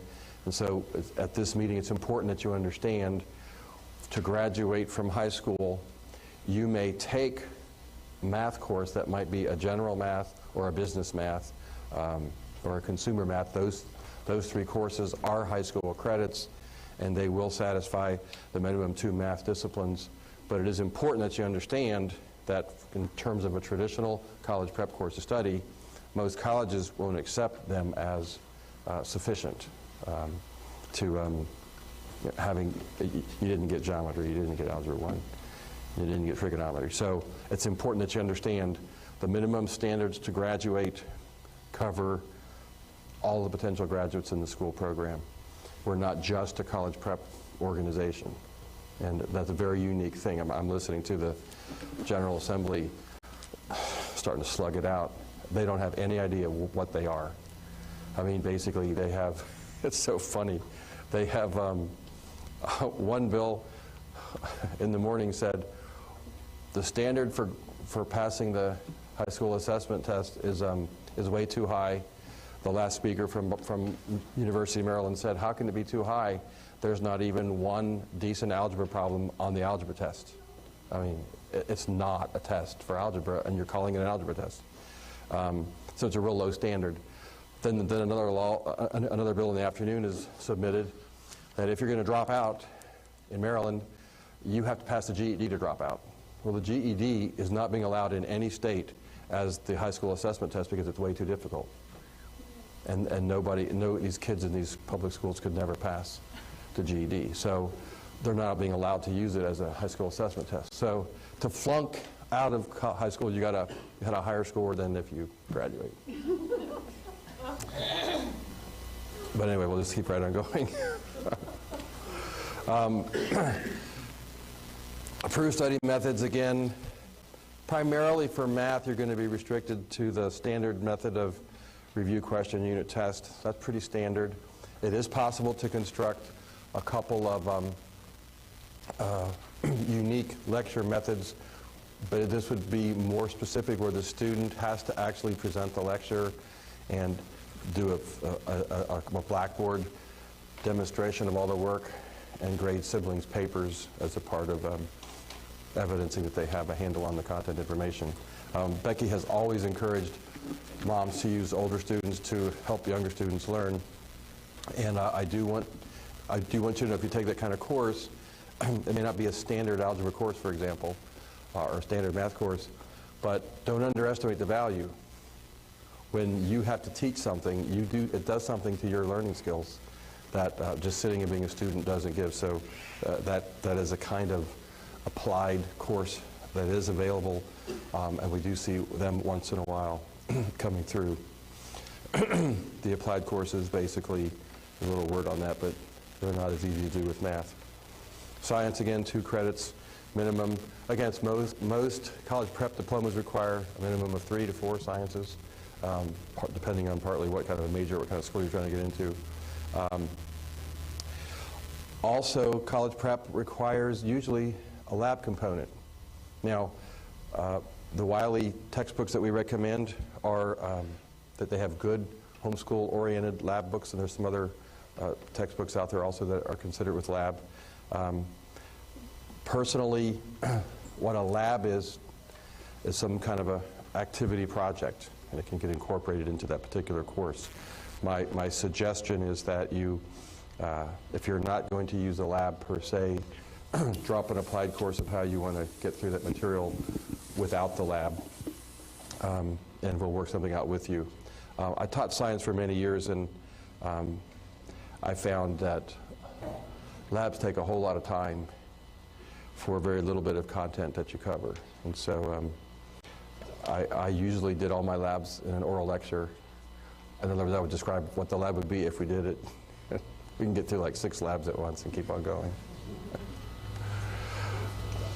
Standard courses, of course, the 4 methods are easily used for science, and also for applied courses. You can also do some specific projects of your own creation. Again, in the actual handbook that we have here, there are some specific pre-approved projects that you may sign up for.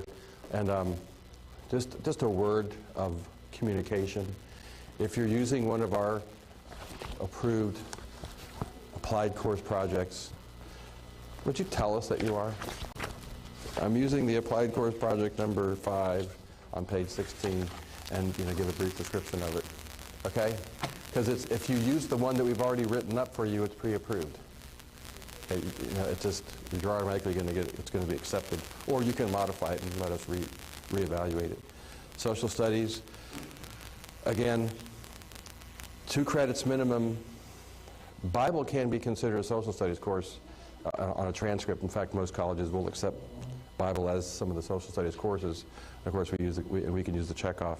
However, U.S. history, government, those are kind of standard mandates, and usually a college prep course has three social studies on it.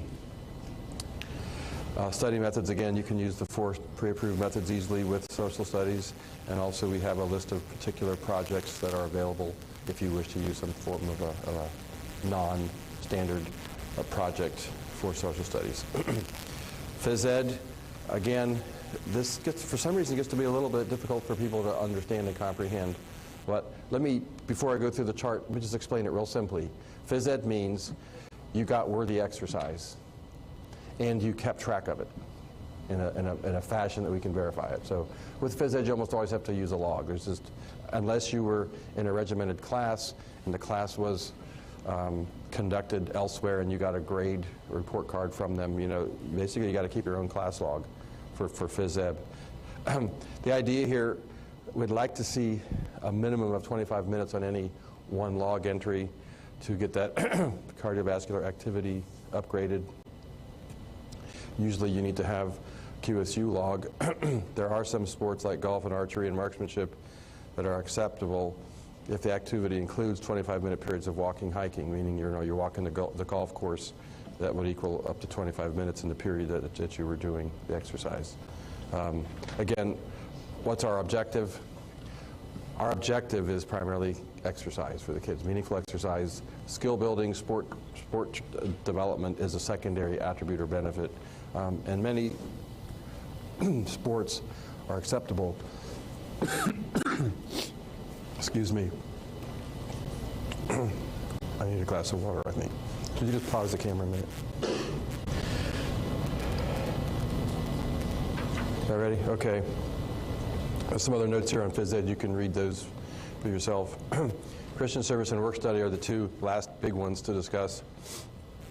There's a little bit of a scriptural mandate. Essentially, the purpose of Christian service is to train the Christian into recognizing that his call is to serve. And so we want to have some experience of that for students. There's an interesting story behind our Christian service program. The Department of Education asked me years ago to lobby the General Assembly for them, since because they were trying to imitate our Christian service program with something called community service. So they called me, and I was kind of shocked. I didn't know they were looking at my program that closely. But I didn't really know how to lobby for MSDE, but there was a sense of encouragement that being a good example sometimes has positive fruit elsewhere. But we require more than the public schools in terms of credit. We require a whole credit. Christian service, here's some rules. There's usually a conflict in parental processing. What's the difference between Christian service and a work study? And essentially, Christian service should be voluntary. Sometimes there can be a limited exception based on what's going on. But the idea of Christian service is to serve, and it's not really employment, getting a job. Usually, a work study has some form of pay involved with it. There's a little list here of some of the examples of Christian service that a student can be involved in. But essentially, if you think of it from the narrowest perspective, serving others meaningfully, that's Christian service. And it can be there's a whole gamut of the type of stuff that you can do that will be approved. And there are occasions that the mixture between Christian service and work study can be paid, but it doesn't have to be. You might get an internship somewhere of quite some substance and meaning, but you're there because you're not getting paid. You're just getting some internship experience, but that would be a work study experience, and sometimes you can do 1 year as a work study, another year can be done as a Christian service, depending on what it is. Again, we want them to be pre-approved for the express purpose of making sure that you don't get to the end of the year and then get disappointed that, well, that really wasn't Christian service, wasn't what we had in mind. So make sure it's pre-approved. That doesn't mean, though, if you find, looking backward, that there are some things that you did that potentially could qualify for Christian service or work study, apply for it. We would rather see multiple hours in both of these discipline areas, if at all possible. Again, a QSU log is going to be necessary for getting credit for Christian service. Work study is very similar, except it has to do with learning how to provide for yourself. And so it may, and it's desirous that it might have some payment involved with it, but it doesn't have to. Example work studies could be apprenticeships, security guard, office assistant, librarian. These are just a little bit of loose potentials that students could be involved in. Again, pre-approval is also necessary. One of the things about work study that I'd encourage you, they're actually in the program for a reason. From a philosophical standpoint, often a child's education gets a really big boost when they have a little bit of field work and there's a sense of connection. I need skills and training in order to do these kinds of things. And so it's kind of an important aspect of salting the oats for young people as they're trying to discern perhaps the different areas of skills and calling and how they're going to earn a living, a livelihood in the years to come. So those are both required. And again, you can have more than one credit, but you must have a minimum of one each. The electives, I've already spent some time concerning these, but the elective subjects simply give you the ability to tweak as much as possible the unique emphasis for your son or daughter, and they're pretty much the gamut. Any particular area that is of substantive benefit, if they get the course approved, it can be accepted for electives. Again, I just want to remind you, though, that if you're looking for college prep courses, you'll have to use some of your electives to do college prep courses of study. Obviously, you can use standard course methods or applied course methods, and obviously it depends on exactly how you present it, what kind of credit or how that project will look. Many times electives are involved in courses that require QSUs. And the last thing here that's relating to academics is the research paper requirement. Every student is required to submit a research paper in order to graduate from the school. This research paper does not necessarily receive credit of its own unless the research paper is done in conjunction with a specific course. The Walkersville School has attempted to offer a research course every year. We're in our, I don't know what year, we've done it successfully every year. This year is the first year that we've videotaped it. So starting next year, we'll have in our bookstore the ability for you to purchase the entire research course on DVD to be done at your own home.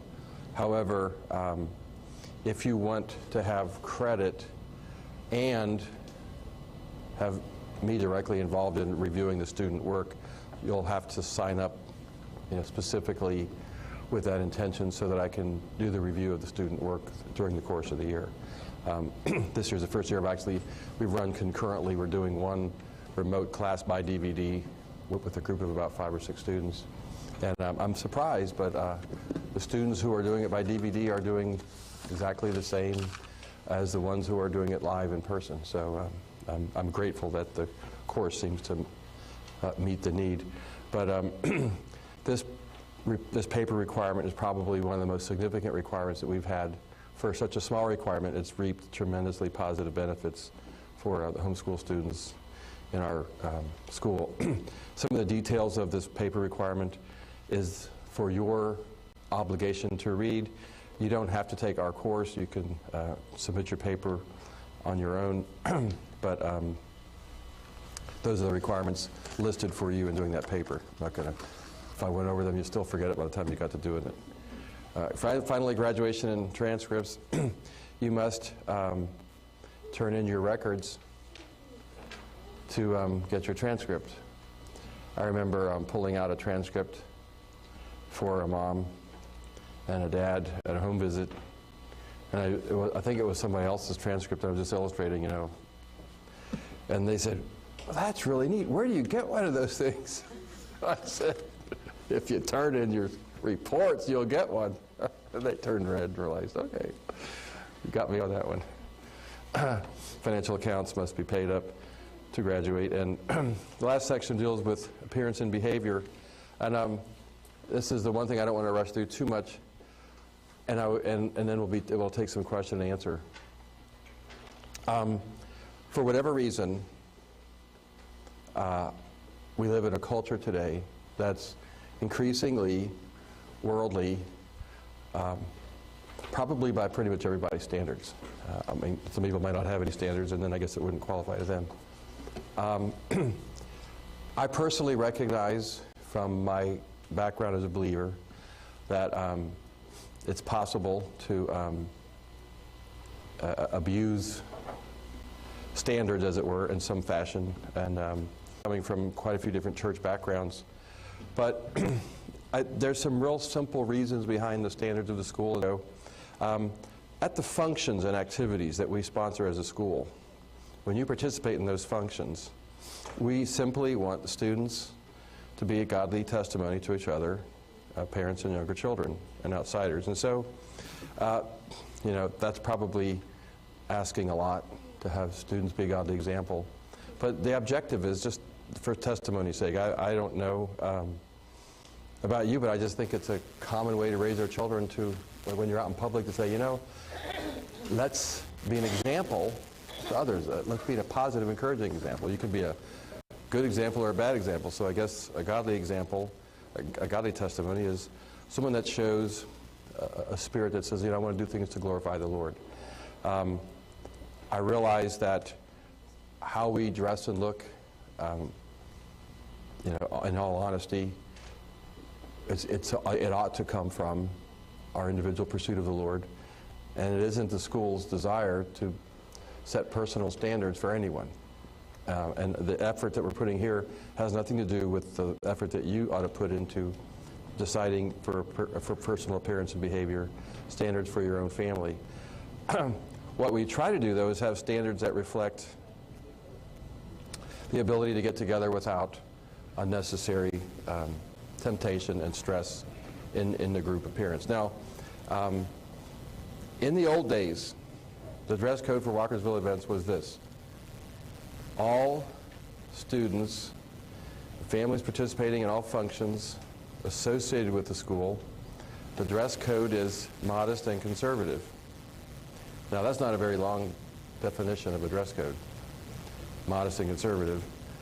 You may not agree with our standards, but we want you to honor without murmuring or complaining. Now, the problem is people didn't know what modest and conservative was. After a few years, we started having things wanting to be more spelled out. So let me go through the definition of modest and conservative as the school has intended it. No short or tight shirts, pants, skirts, or dresses. This means that knees and stomachs and shoulders are covered. Again, modest means to cover adequately and not draw attention visually. And we know that men and young boys are attracted with their eyes, and so the idea is to keep things properly covered so we're not attracting in that fashion. Anything that's too tight draws attention to form, and anything that's too bare draws attention to form and it's a temptation. B, skirts for ladies and tucked in collared shirts and ties for gentlemen may be required at certain events.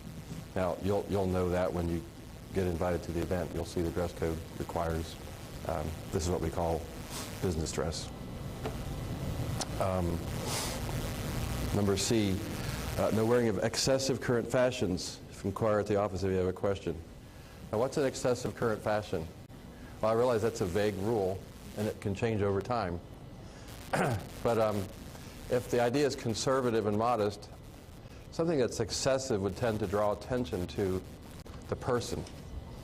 Something that's excessive would be something that's really important to the child to wear because it really means something to be wearing that particular kind of thing. That's in the borderline of excessive.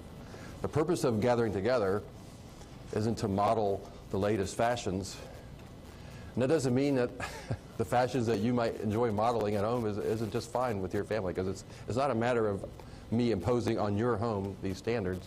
But I will say, from the experience I've had over the years as a parent in the school, when you can remove from a group of people the kinds of temptations that attract youth to get their attention in the wrong direction, you're helping the group activity to be more edifying. It's just, it's a phenomenal thing that even the public schools now are beginning to consider uniforms. And I was at a hearing in Annapolis last week, and this public school group came in. They're all in uniforms, look like little Catholic kids, you know, their little plaid blue outfits. And why? Why are the uniforms? It's just one thing. It's not the school's goal to impose what the dress code is.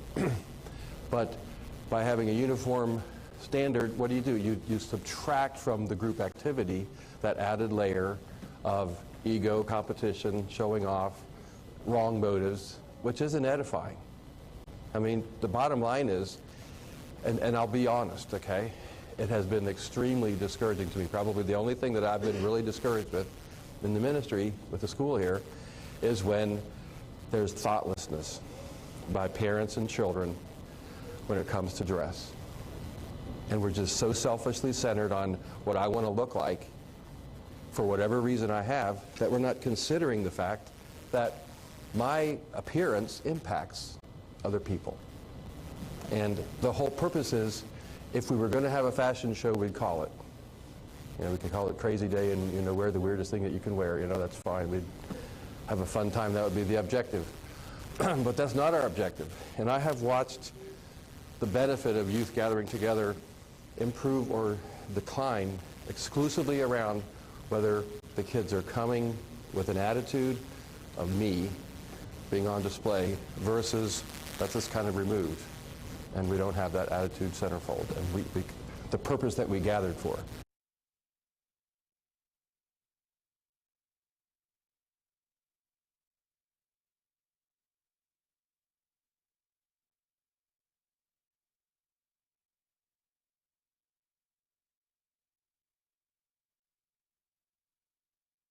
High school issues. I have an introductory section here that I've entitled Primer for Parents.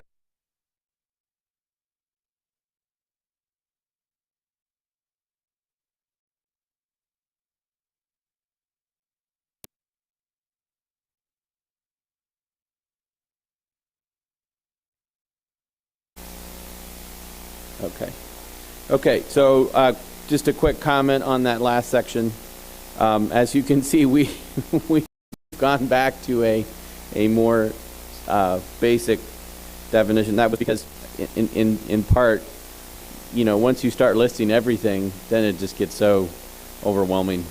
So we basically went back to, we have these basic ideas that we're trying to conform to modestly and conservatively when you're here at events. And again, just to reemphasize, this is what you do at your home when you're not here. We don't care. I mean, this is a matter that's, it's conscience-based, it's home-based. Obviously, like Gary said, families are coming from very different backgrounds in the program, which we enjoy. We have a real diverse group of people, but and so whatever your standards are at home, that's wonderful. We've just tried to have a standard that people from all different backgrounds can come, and we're not having these issues. Just how does this work out? I mean, practically speaking, since I've been administrator, so I've been here, this is my 6th year, this has come up in issues like in graduation where we have a student who may be doing something, and the 2 issues I've had so far has been hair color. And again, it has nothing to do with the fact that if your kids want to have wild hair color, that's fine. We're just trying to keep the distraction level low, and so we had to ask at least one student to keep his head covered for an event, and then asked another student to. Actually, we had 2 students we had asked, wear a hat to cover up your wild hair, or get your hair a different color. Anyway, so the point is, I think you understand it. So I guess you didn't talk about the behavioral guidelines are there and whatever. So the bottom line is we have that context, and we try to help conform to that as much as possible, and it usually is not a huge deal. People are pretty good about that. So real quick, just going to go back and touch on a few things, and then there's 2 areas that since we produced this are now a big part of our discussion as far as high school, and I'll try to go through that real quick. So first of all, we now have, so Gary did a good job of talking about this at the beginning in terms of the basic overview, as you said, is that we have the high school diploma. It's the main currency in education, as it were. And the real value of being, one of the big values of being part of the Wellspring program is that term of a third-party validator. We're a third-party validator. We're validating your high school courses so that at the end of your student's high school career, you have this document called a high school transcript and the high school diploma that you take to wherever you want to go, demonstrating here it is, this is what I've done, or your student saying this is what I've done, and someone can look at that and say, all right, this is great.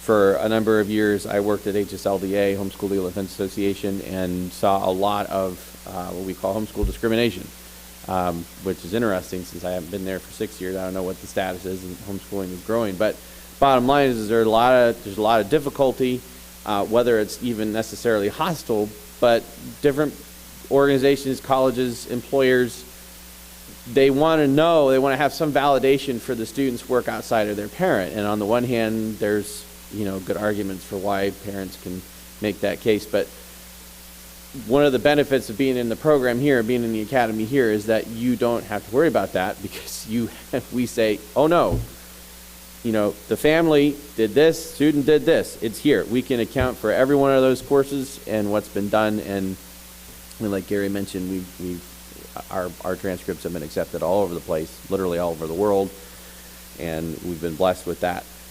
But the point is that as we're required to make sure that what we're representing on your student's transcript is what it means. It means what it says there. So like he said, an Algebra 1 course, if we're putting it on the transcript as Algebra 1, that means something. It means something to the rest of the academic world. It doesn't mean that, you played hopscotch in the cornfield for a year. That's not Algebra 1, right?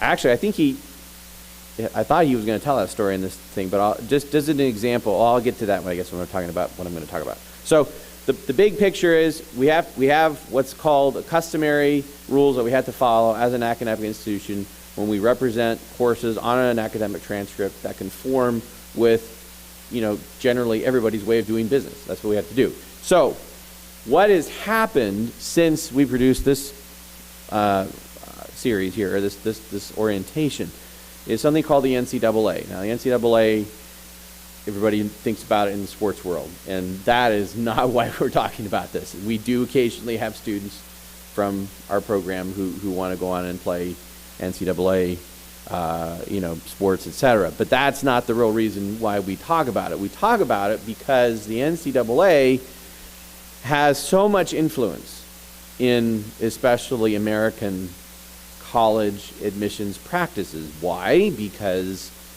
colleges and universities want to attract student athletes to come play for them, and they want to make sure that the students that are coming to play for them are going to be qualified and meet the standards for playing in an NCAA sanctioned event.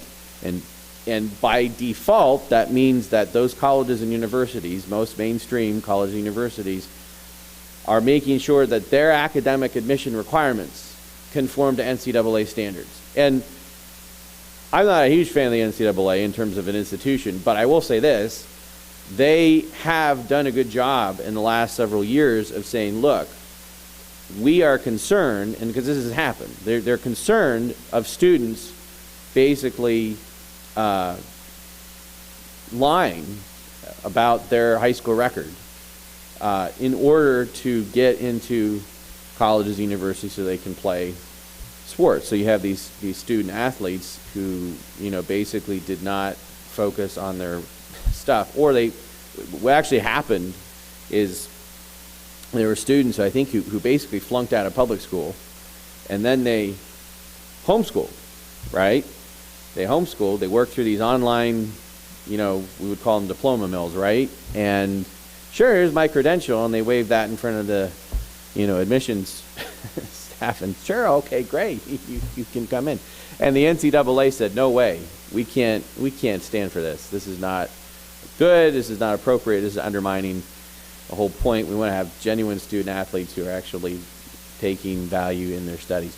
So what happened is the NCAA introduced some requirements for, if you're going to be a student athlete at one of these schools, you got to make sure that these particular requirements are being met. So again, why do we care about that? Because we're always trying to help you guys make sure that as we're putting your academic work into play, that we're not, everything is being understood what it should be. So there are a couple terms that the NCAA uses that are now pretty much standard parlance in the mainstream post-secondary world or college environment.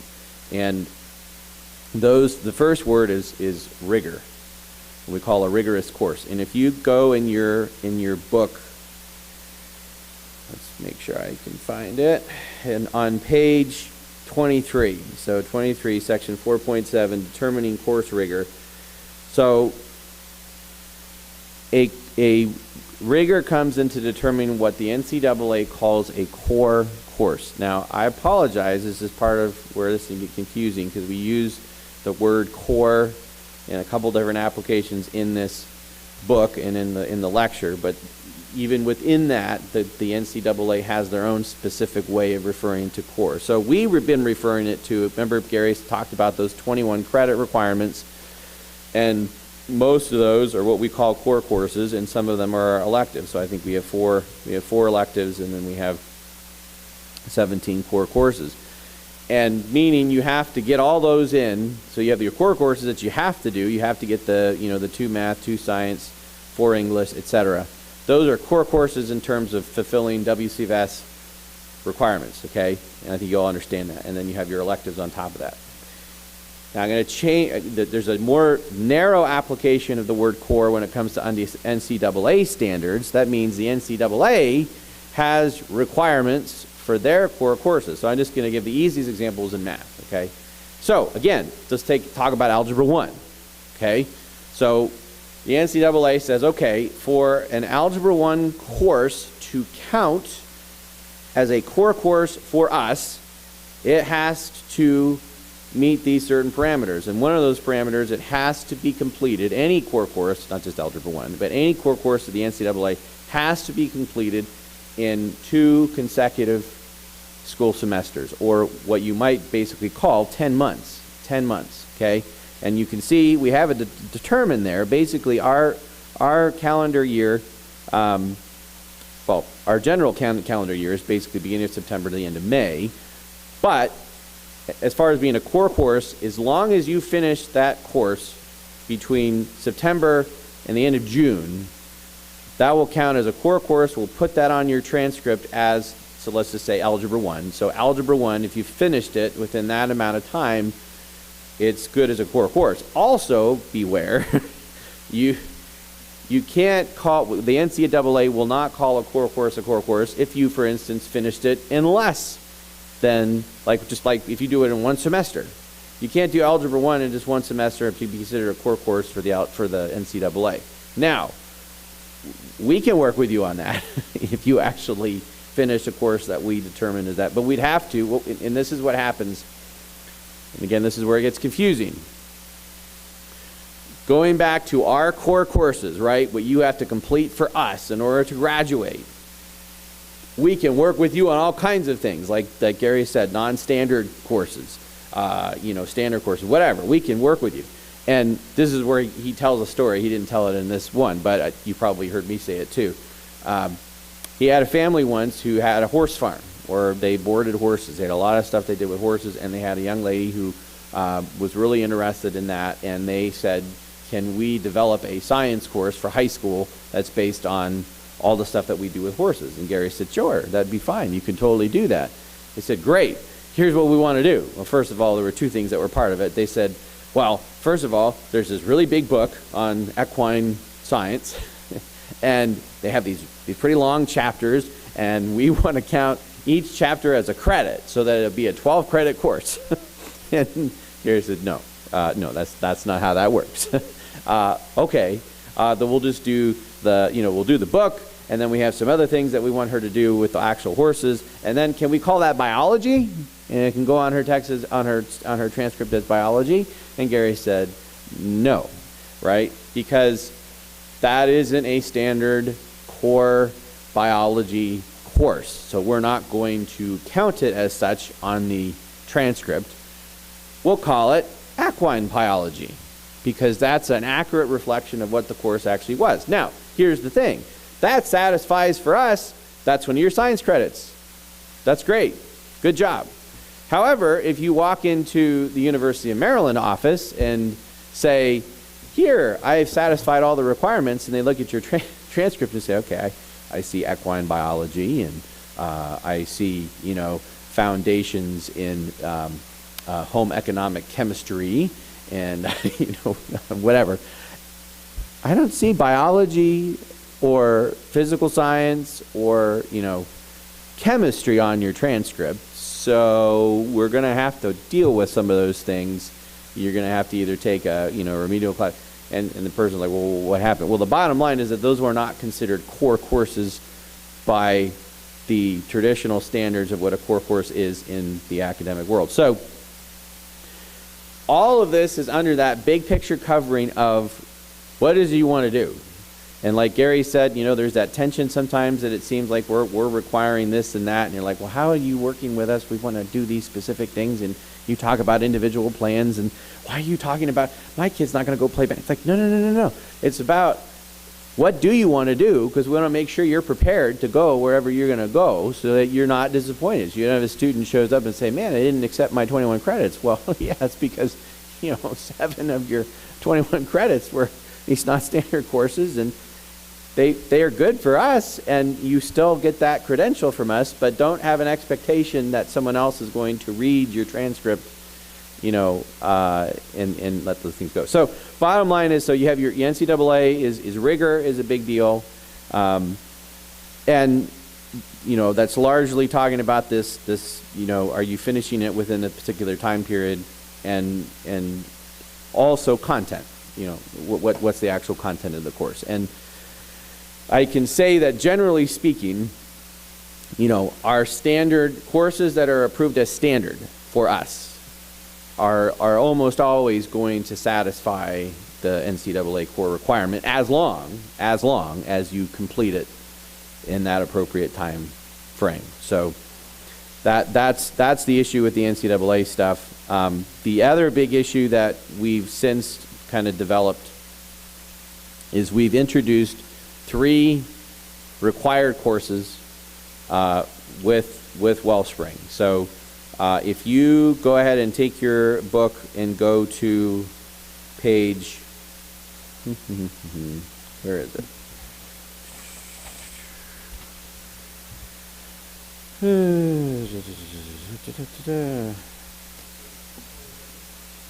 Maybe it is. Thanks, Matt.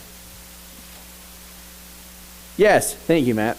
So yeah, page 27 gives a real clear overview. So you heard Gary talk about that the research paper requirement that's a requirement across the board. Everybody's got to write a research paper. Whether you take our class or not, that's totally up to you. Like Gary said, we've got it online. You can do that. You can even just watch the videos and do your own thing, or you can actually sign up for the class. There's a fee for that. But anyway, so the research paper is a requirement. And then we actually do have 3 required courses. And the first, they're listed there. They're Biblical Foundations of Self-Government, they're Origins 101, and Applied Citizenship 101. And I'll let you read. They're described in each one of the subject areas, and you can understand that. But here's the main thing you need to understand about these. First of all, they are required courses, not required classes, okay? So what I mean by that is that we have developed classes for each one of these courses, and I'm sorry if that's confusing, but the point is we actually have a class that your student can enroll in and take to satisfy each one of these requirements, okay? But you don't have to take our class if you don't want to, just like the research paper, if you want to do something else, as long as it completes or meets all of the course components which we described, that's fine. Now, we would love for your student to take our class. We really like our classes, and we love working with your students. So if you want to do that, it's fine. So Biblical Foundations of Self-Government, that's a 1-credit course. That satisfies Bible. So if you take Biblical Foundations of Self-Government, that satisfies the Bible requirement. So actually each one, so that's a whole credit. The Origins one and the Applied Citizenship are half-credit courses, and they could also satisfy part of your Bible credit for that particular year too. So Biblical Foundations of Self-Government, just real briefly, is a course that's designed to help deal with a lot of the cultural issues going on, the identity crisis, basically all those things.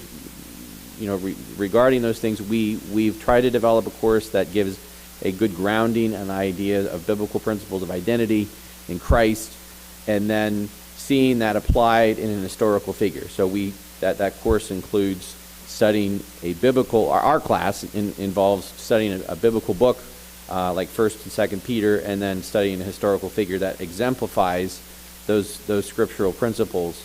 And in that case, the Peter series studies George Washington Carver. So, but you can design your own course that incorporates those same ideas and themes.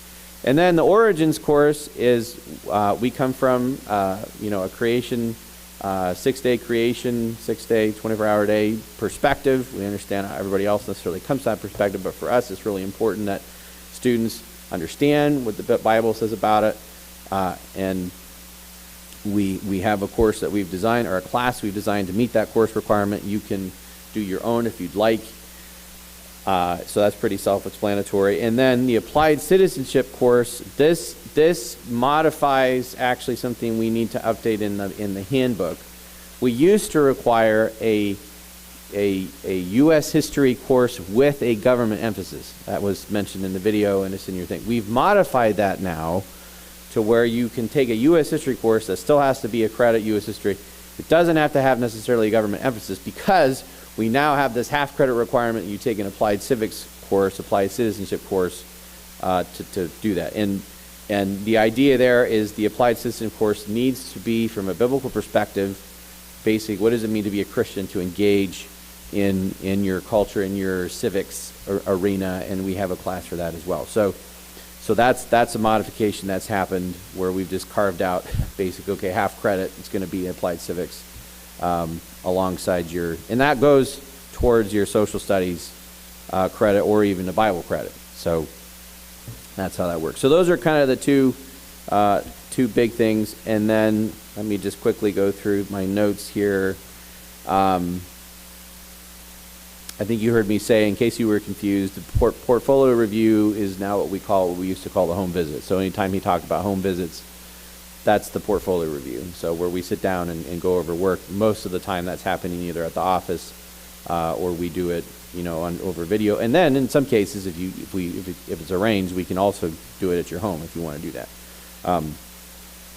And then, let's see, I think I did comment, but just in case anybody was wondering, I think you all are probably aware that compulsory attendance has changed from 16 to 18 in Maryland since this was filmed. So that's important to understand.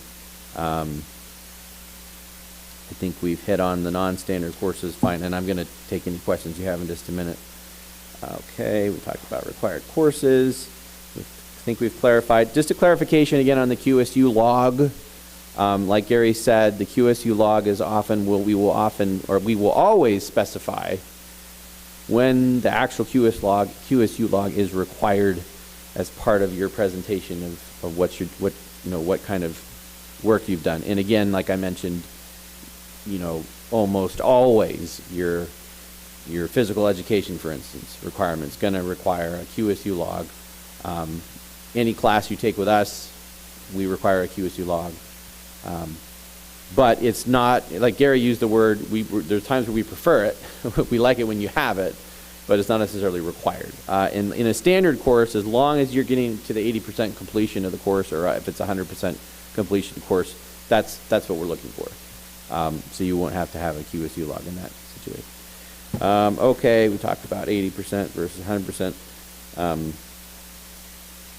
You can look at some of this stuff. Obviously, again, read through the handbook, and you'll see other things that you might want to.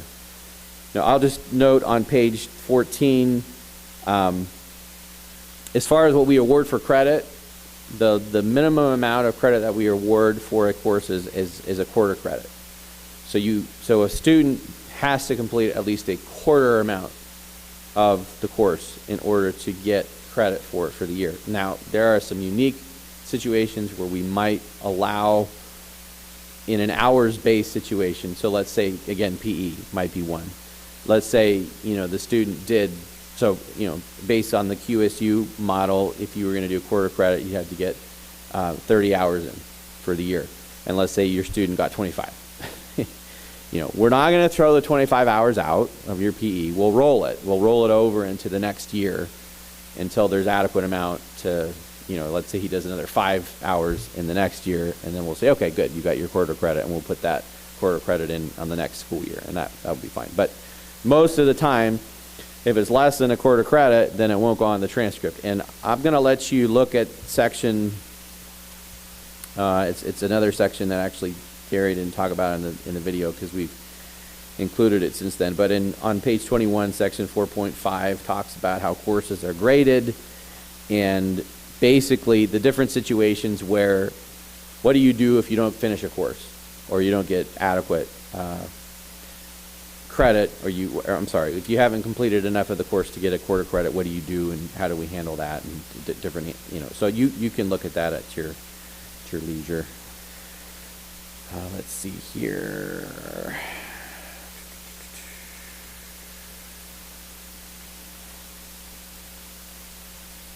All right. I think that was most everything.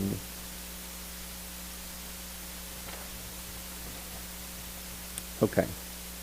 All right. Having said all that, do you guys have any questions? Yes, Ann.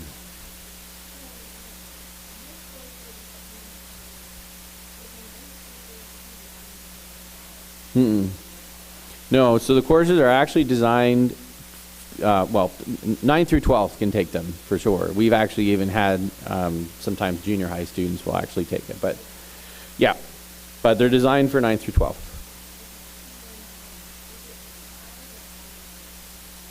Yeah. Okay, so that's a good question. So at this point in time, they have all been taped. The Biblical Foundations of Self-Government class has 3 different iterations. So, meaning we've done it 3 times and they're all unique. And I can tell you that 2 of those courses are better suited for a 9th grader, just because the reading level is a little lower. The one we actually just finished, which was our Frederick Douglass Proverbs class, that's probably our most intense one. And so that would probably be good for an older student. But you can take any of them at any time. So, yeah. Any other questions? And I know it's a lot, and it's like some of the stuff you'll ask it as you go along. Ruth, I had told our friends watching if they had any questions, they could email or engage on the live stream link. Do we have any? Okay. So the one other thing I wanted to just, I guess, emphasize, just because Gary did mention it, but just say it again. I know that a lot of this you're looking at saying, okay, I have a kid who's not interested in, you have students, you already know, they're not interested in college. Like, that's just not something they're really in. They're either going to do, want to do a trade or, whatever. Or maybe they're planning on, Bible school or something like that. Something where that a lot of this stuff might not apply. And I understand that. Main thing is we're just making sure you understand how we're thinking. But whatever it is, and I say at this point, it is not too early to be discussing with your student what are you thinking? What's your vantage point? I mean, I understand some students going into high school are already thinking about this, and I'm usually blown away by that because I wasn't thinking about it when I was going. Not too much. I shouldn't say that, but. And then there's some that, so there's some that probably you need to, settle down. Just because you got a B in, French 2 doesn't mean your career is entirely ruined, And then there's some like, I think you could probably do better than a D, so, or whatever. So point is, begin cultivating those discussions with your student if you aren't already. Just, okay, what are some things you're thinking about? What are you, if you want to get into this profession, or if you're interested in this particular, like Gary was saying, whatever it is, whether it's a trade, whether it's going on to Bible school, or, going into, you're interested in a particular a field, know what the requirements are ahead of time and start planning for them. And that's why we have the high school planner, so you can kind of break that out. And Gary mentioned, if any of you have students who are already kind of like, all right, we're rolling, we're going to, I want to be done by the time I'm 16, and, and of course, what do you do? How do you handle that and whatever? But, the bottom line is just be talking about it, be praying about it, be, helping them understand, and you're figuring out, okay, well, this is how we need to design your curriculum, so that you're not getting to the end of their high school, 11th, 12th grade, saying, oh, okay, now you want to, you want to go to law enforcement, or you want to, you're interested in a STEM career, and it's like, oh, and all you've got is, algebra 1 and algebra 2, and you're going to need to have geometry. So you're like, okay, we need to figure out that. Do give some consideration to the Maryland has a really good dual enrollment program, which through your local community college, that's something that's really worth looking into when your students are getting older. And then there are private entities that have online classes too. If that's something that you think you're going to be interested in, check those kind of things out. And I would say this: one of the real blessings of the time that we live in is there's never been more opportunities for how you do what we would call post-secondary stuff. So, in some ways, the sky's the limit. Like, what do you want to do? Do you want to take some classes? Do you actually want to enroll? I mean, so you've got a lot of different options out there. And, so just give those consideration. So I had a little bit of a different background because I was homeschooled in the Pacific Northwest. I was homeschooled in Oregon, and we had a little different sense of so far as requirements were concerned. But I, again, I'm not saying people have to do it my way, not in any way.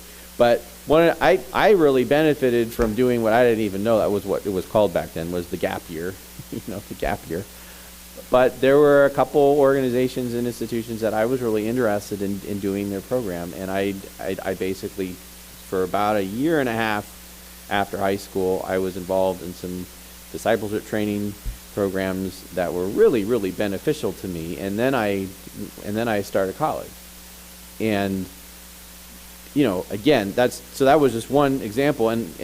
And I actually ended up going back and doing, Gary mentioned the CLEP exams, and I'm happy to tell you more about those some other time, but you can do those in high school, but you also can do it after high school. So those, and I did all mine after high school. I did a ton of CLEPing after high school, where basically you get credit for what you already know, what you've already covered.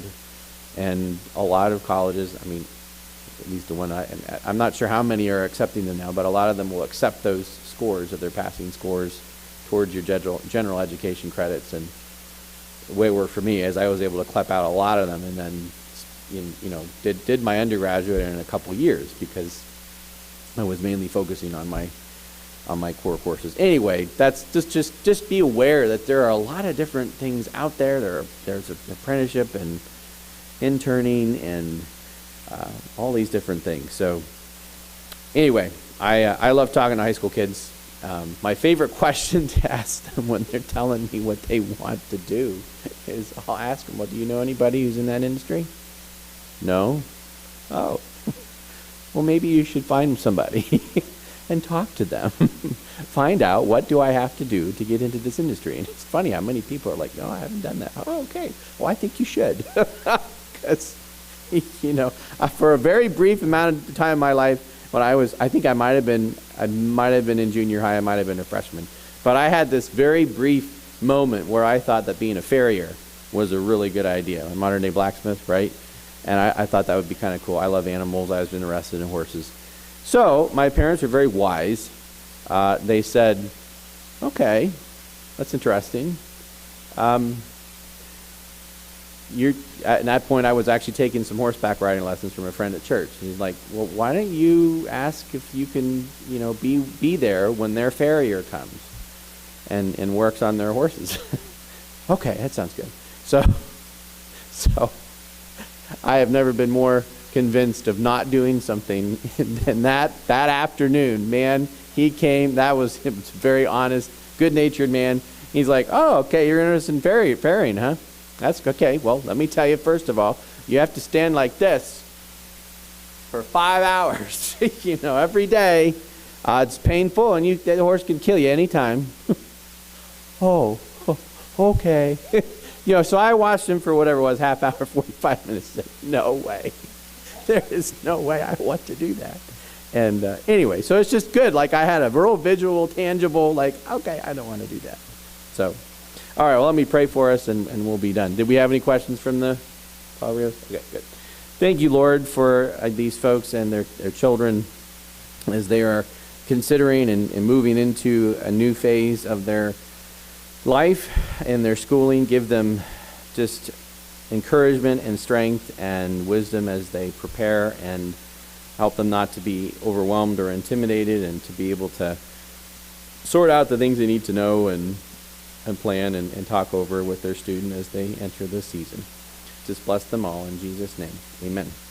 All right, thank you all. I think they're probably on lunch over there, and then they have, I think, a few more testing sessions after lunch, and then they'll be done. But you're welcome to go over there and check where things are. So thank you all.